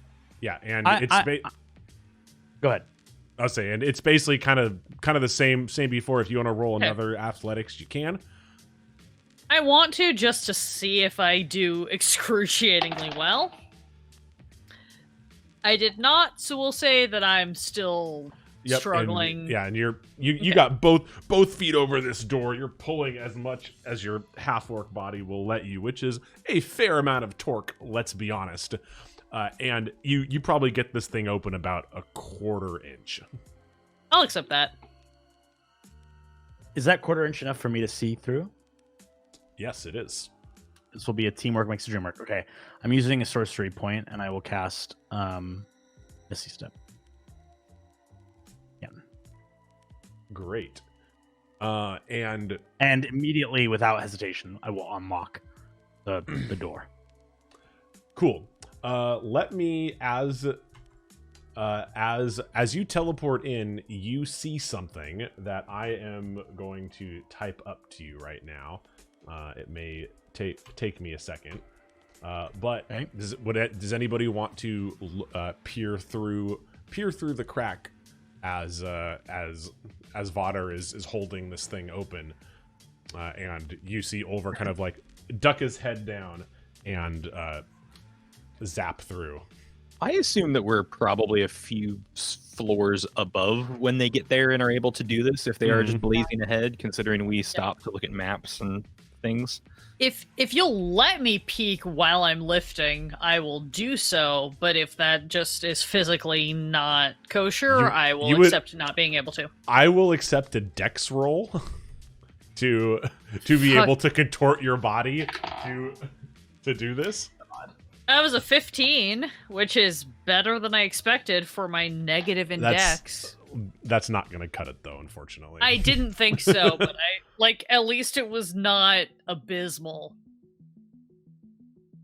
That's fine. I'll just keep trying to Actually, honestly, once Olver pops through, I'll probably just be like, all right, and just let go of it, because I know he's either going to let us in or not. And Vader doesn't care that much. He has this is not where his stakes lie at this point in this game. Like, he has other concerns that are related to this, but are not this specifically. Cool. Let me finish typing this out really quick. That's fine, I'll keep vamping. Yeah, go for it. Doyle, Ernestine, how anything exciting upstairs? May or may not be cursed soon. We'll find out. It's probably not a curse. Just plans about drawings, about books, about shelves. Like it's fine. books- Nothing suspicious. Books are shut like a library. There seems to be Yes. plans for a library up there, a subterranean library, from what we can see. Subterranean. That's terrible conditions in which to keep To store delicate. books. Yes, right. I don't. That seems terribly problematic for a number of reasons. Depends on the cave, actually. If you go underground, there's actually a very strong amount of climate control, although some not conducive to paper and the storage of books. Certainly, you just have to find the right area in which to delve in. Obviously, lots of books and parchments are terribly delicate, but I guess in the right conditions, it could be entirely functional. Sorry, I have a lot of passion for the preservation of artifacts and So you don't know of any underground libraries? No, I mean, there are certain ones that the Church of Thoth is somewhat involved with, but not as a default. We tend to prefer to use No, of course it wouldn't be a default, but No. have you been to any no. nearby? I'd love to see one.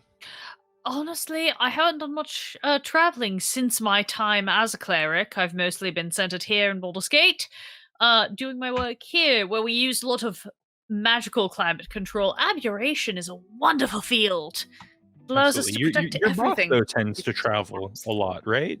More than I would expect for someone of his ranking in the church, but I don't really question it. I had a past that I don't like to recall, and I presume many of our order do as well, although based on the last 6 hours of this weekend, I'm starting to ask more questions than I wished to about my boss and our order and a variety of things. Truly. Certainly. I can't believe Enchar, of all people, had the audacity to tell you that your employer does not seem to be forthcoming with the subordinates underneath them. Oh no, I mean, that makes perfect sense to me. I don't trust any businessmen who are dealing with the church. The church has no reason to do political or monetary business with anyone, in my opinion, but that's just me. I am but a humble cleric shepherding my flock.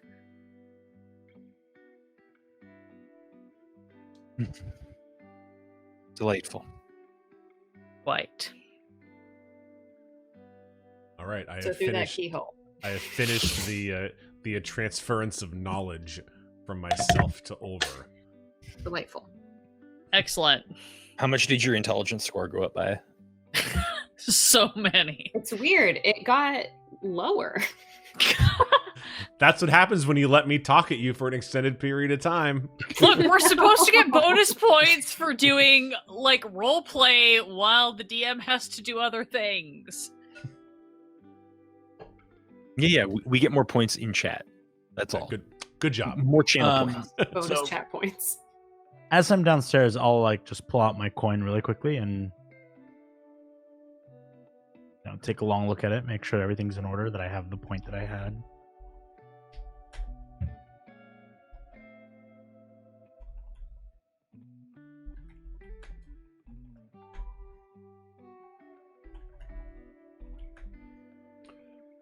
Okay. Tapey tapey. Sorry, I should have been ready to vamp for that, and I No, just it's- wasn't. it's- expecting it. My bad. It's Good. it's all good. This is an interesting place for me to be. I feel somewhat at a crossroads. I mean, continue.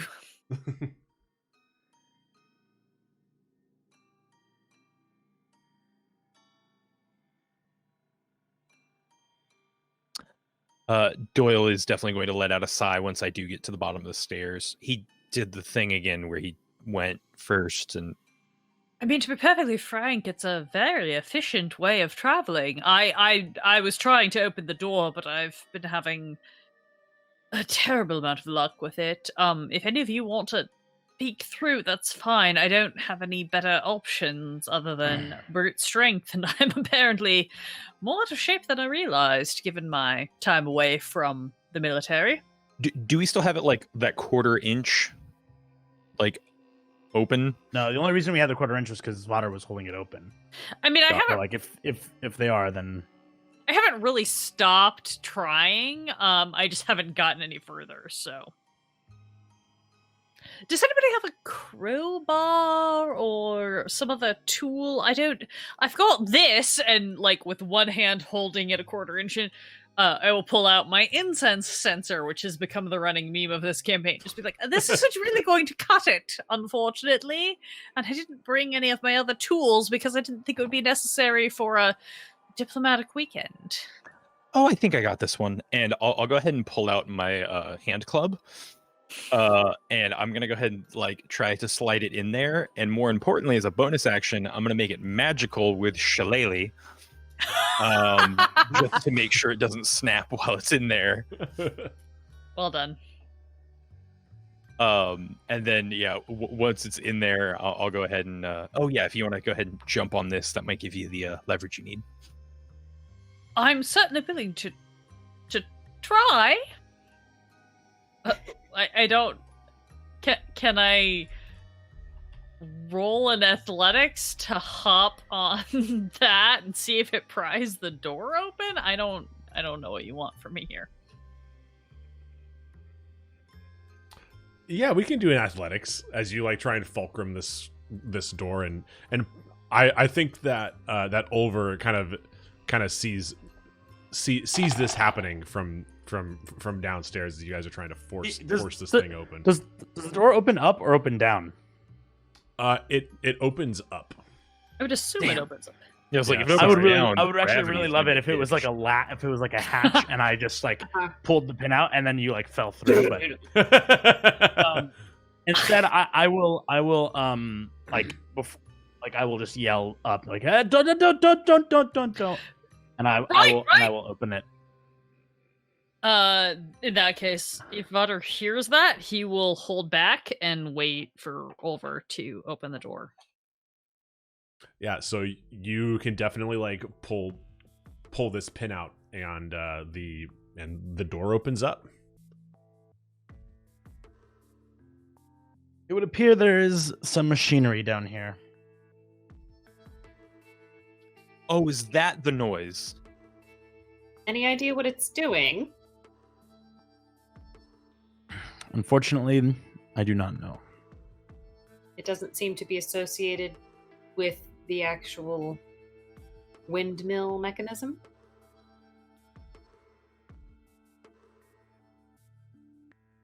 All I see is that the power from the windmill is coming down, but I don't know what any of these machines actually do.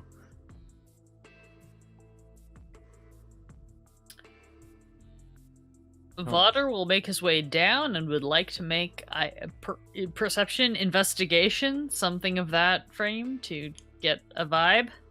Yep, absolutely. Why don't you roll it? Perception or / investigation. I would like to do investigation if you'll allow. I will allow. That is a dirty 20. Damn. Nice. Yeah, so as you kind of walk down here, and this basement room is like dug out, so it goes out, expands beyond the boundaries of the walls of this windmill, is that there is like a big printing operation down here.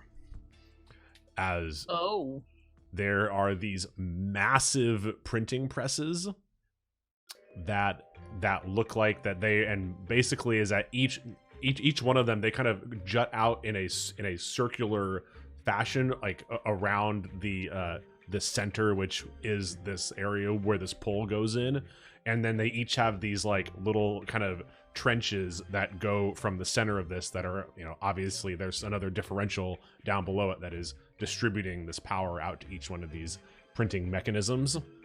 And they are not printing right now. There are no documents. But they are on.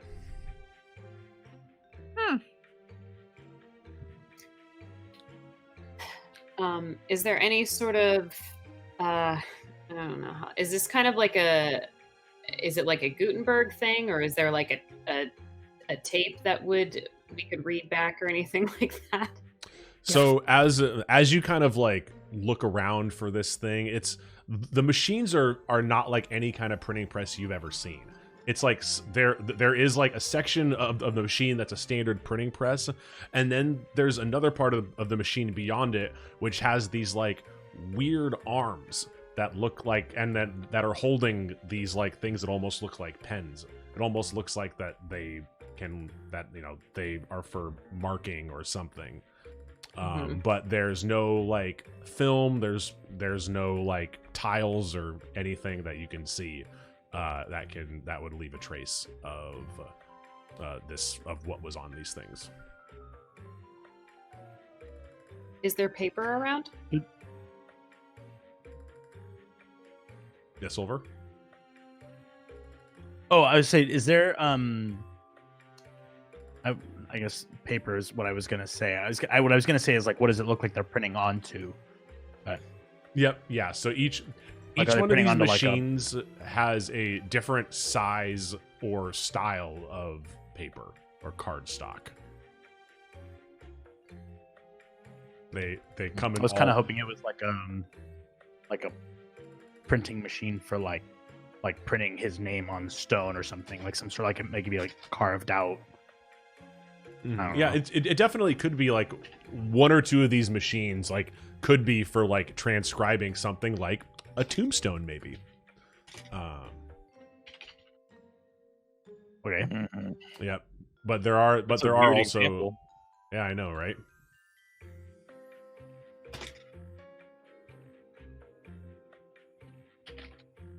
Is it safe to say that Vader like translated that find to us, like the knowledge of that? Yeah, Vader would absolutely point this out and just be like, interesting. It appears that we've got a incredibly in-depth printing operation here. Printing inscription, I don't know. There's a lot of possibilities. I'd like to know more about them.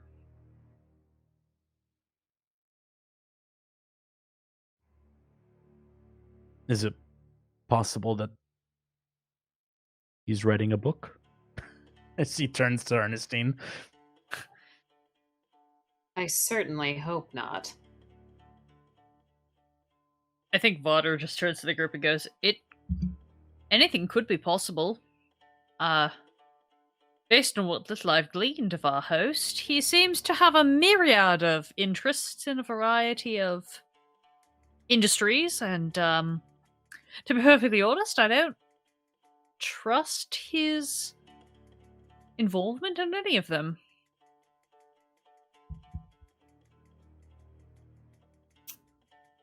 Well, what if a fight took place?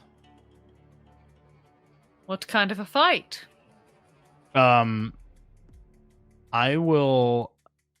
This is kind of I don't know if you'll let me do this, but like I wanna like cast acid splash at like some of the machinery and just start like damaging and melting pieces of it off. Yeah. You hurl a bubble of acid, choose a creature within range, or choose two creatures within range. Target must succeed on a dex saving throw or take 1d6 acid damage. Yeah, seeing as how these are stationary objects, I would say that you can definitely splash them with some acid. This is D&D, not a video game. You can do whatever the fuck you want. You aren't constrained, bro. I ain't here to tell you no. I would like to enter the I would fourth say that dimension. like Less. I would say that like Olver starts kind of like borderline, not monologuing, but he's like, maybe we were attacked by another set of the undead, and he like acid splashes a piece of the machinery. Maybe we had to defend ourselves for our lives. Acid splashes another piece. You're right. That's terrible how we were personally attacked. Vader will cast his Sacred Flame on one of the machines.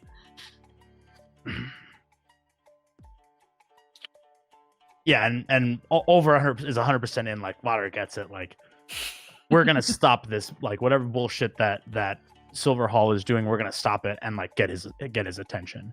And like I'll cast another acid splash and like hurl it maybe just a little bit too close to Doyle.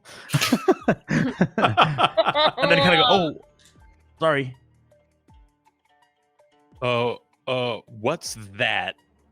As I point across the room, and I'm going to take that time to cast Minor Illusion and create a mummy just at the other side of the room with one arm. I'm going to create the exact thing I saw, except standing with one of like its arms slowly rising up. Just because I know I cannot lie if we decide to lie about this later, and I'm going to need something to like bend the truth with.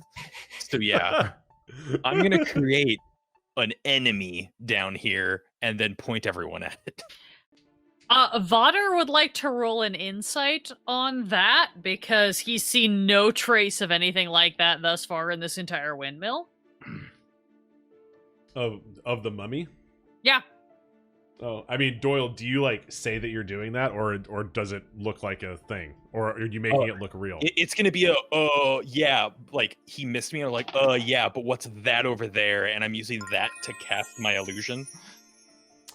D-Jank Tank, thank you for the 500 Bitterooskies. Thank you.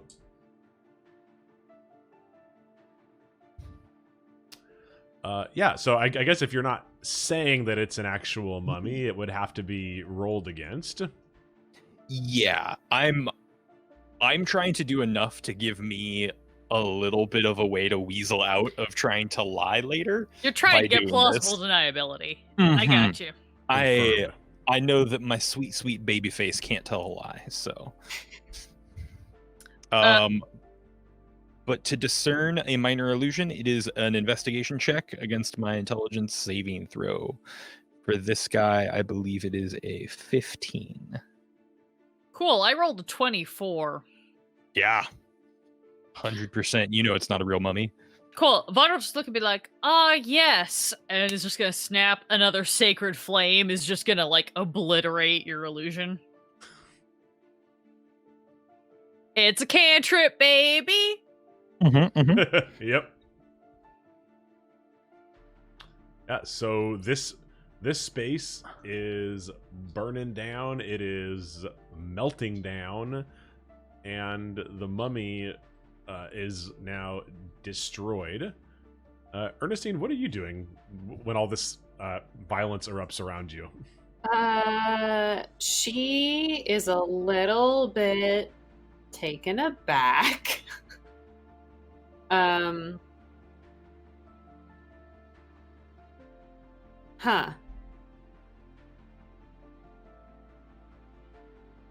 Honestly, while they're fucking shit up, she'd like to find, hopefully, if there's still a, like, just like an area where one of these magical, like, pen hand things is, and she just wants to grab a piece of paper and, like, just kind of, like, stick it under that and see if the pen will just start writing anything, or if she needs to give it a little magical kickstart. I don't know how she could do that. Just to see if it'll just naturally dictate whatever it was last told to write down or something like that. This is a very loose. Yeah, why don't you roll me an Arcana roll to see if you can magically kickstart this thing. It's like a luck with a little bit of magic-based luck roll here. Yeah. I have a 13. Yeah, and so as you kind of kickstart this thing, it basically starts writing on this piece of paper. It jumps up and starts writing, "You are cordially invited to a gala, Silvershield Estates." Like it starts writing your invitation. It's addressed to me. Yes, you. Or to a castle. Okay. Great. Yeah. Well, yes.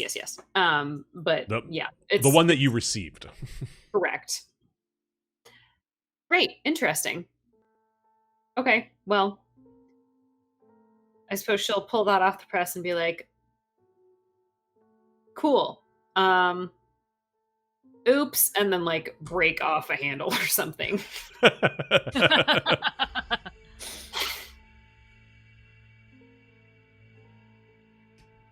Yeah, and you guys thrash this room. until none Rock of the on. machines are operable, and the windmill slowly grinds to a halt as the red glow ceases from the big giant metal pole. So, I hate to be crass about this, but, did anyone get a charge off of their coin out of this entire endeavor? No hard feelings, I don't care. Olver will just show his coin and put it back in his pocket. Vader will just kind of nod to you in acknowledgement. Which Wonderful. has 2 quarters? Or 1? I don't know how many quarters you have Just one. on your coin. He's only got the one. Just the one. I haven't gotten a point anywhere else. Right. Olver, I might have some information of interest to you. But perhaps we should talk about it back at the house.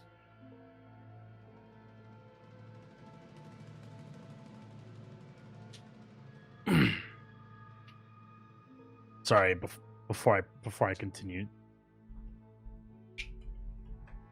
Type messages. Okay, all right. Then I misunderstood I misunderstood your earlier message. I hold my coin up and I have 2 points on it, and then I put it back into my chest pocket. Cool. And I misread something earlier. and previously he had 0 before Yeah. entering the windmill. Vader's statement remains the same. Olver, I might have some information pertinent to you, but perhaps we should talk about it back at the house. Very well. Let's hope our commotion didn't draw any attention. Oh, even if it did, Um, I'm sure we can come up with an explanation. We were, in fact, attacked by the undead. Vader motions in the direction of the non-existent mummy that he hit with radiant damage. Olver gestures everybody towards the ladder.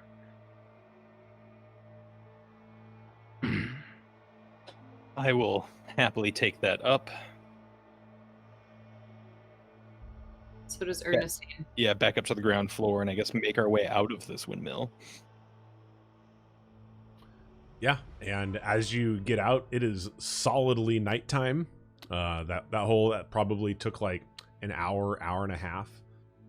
You feel that dinner is over. It is quiet and still on the grounds. The moon is a nice solid slice of crescent shining down on you guys as you guys make it back into the house.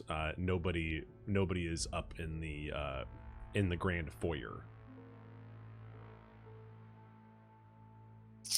No sign of the butler when we walk in. Nope.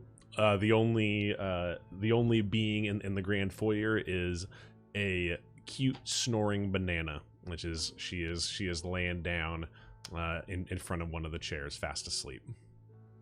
Puppy. Olver will start walking towards his bedroom and sort of over his shoulder say best if we pick up tomorrow, I think. Quite.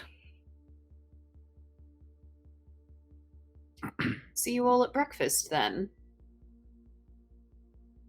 Or we'll be skipping that as well. Oh no, breakfast is much needed. Most important meal of the day, as I understand. Very good. Night. And how does each one of you do a prepare? We can go around. We can start over with Vader. Vader's going to go up to his room. He will change into his pajamas. They are just super traditional, pants, button-up shirt, stripedy, classic pajamas. He will switch into those. Hang out, kind of rinse out anything that is actually still dirty of his various garments, and hang them to dry. And then he is probably going to honestly like sit on the edge of his bed and pray / commune with his deities to see if he gets any level of guidance or insight on what's happening here. He's not super comfortable with how this weekend is going so far. And after he's done that for maybe an hour or so, he will tuck into bed. Sweet, and we can talk about your whatever that Absolutely. that guidance means. If there's mechanics behind it, we can take care of that later. Totally. Over.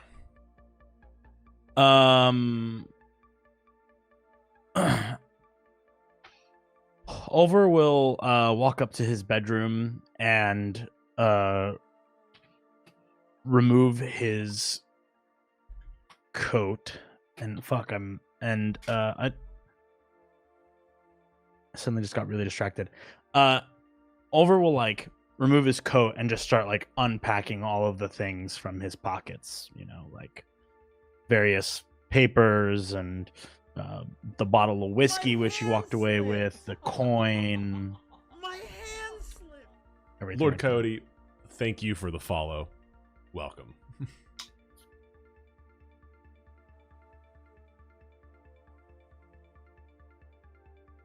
And we'll just like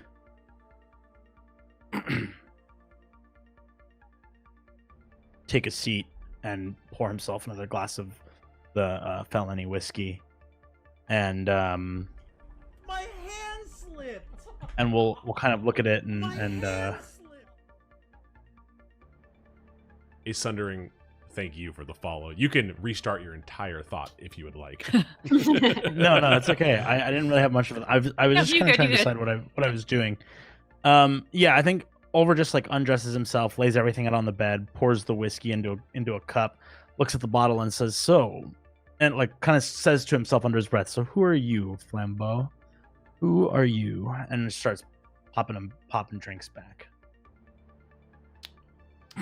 Ernestine. Ernestine is going to pop into her silken sleeping wear and tuck into that dinner she had sent up. She's going to ponder the note she was given by Mr. Silvershield and compare it a little bit with compare her invitation with the invitation she just had reprinted. They roll me investigation really quick. Oof. She's a little sleepy. She got a 7. It looks like it was printed on the very same machine. Great. Oh no. Oops. Anything else?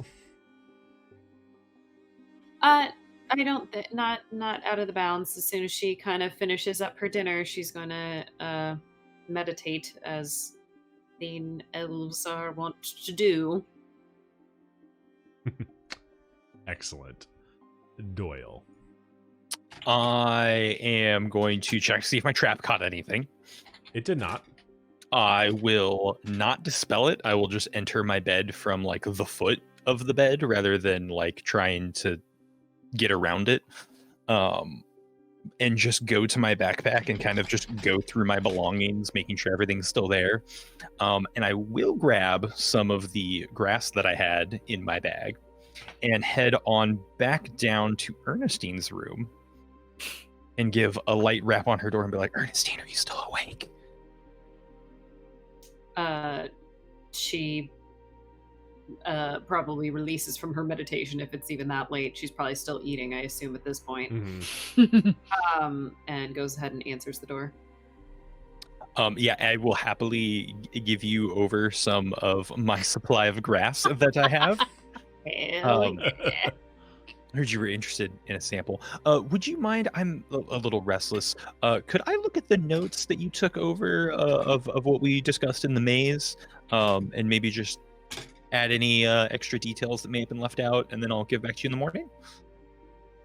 Absolutely. And she tears out the pages she made notes on the Charleston family about and hands them over. Don't leave anything out. I want to be as accurate as possible. Thank you so much for the grass. Thank you. This is exactly what I wanted. Yep. Cool. Okay. Good night. Good night.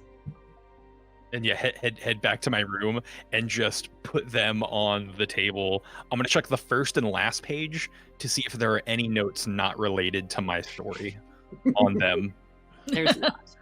Back. Right. In that case, I will look for the name of all of my cousins and add unnecessary I's into their name, because they're all very normal names, but I'm going to make them look fancier and just throw in a couple of random letters, and then like underline a couple of words that I like that she wrote down. Just like skim through, add a couple of like moist or like gushing or just other weird descriptive words that I know really irk people. And then I will put them down and spend maybe 3 minutes on it. Why don't you? And so, are you trying to make it so like that she's not able to tell that you doctored these? Are you trying to sleight of hand this? No. I'm definitely adding obvious edits to where it's one of those things of like, I'm getting my story across, but the entire time I'm grumbling that there's not any other information and that I wanted the book that she was writing her notes in, not just the story that I had. Very upset she ripped them out of her book. Look, she ain't wise or smart, but she's been around the block. She's on her toes about copyright. Yeah. That's fact.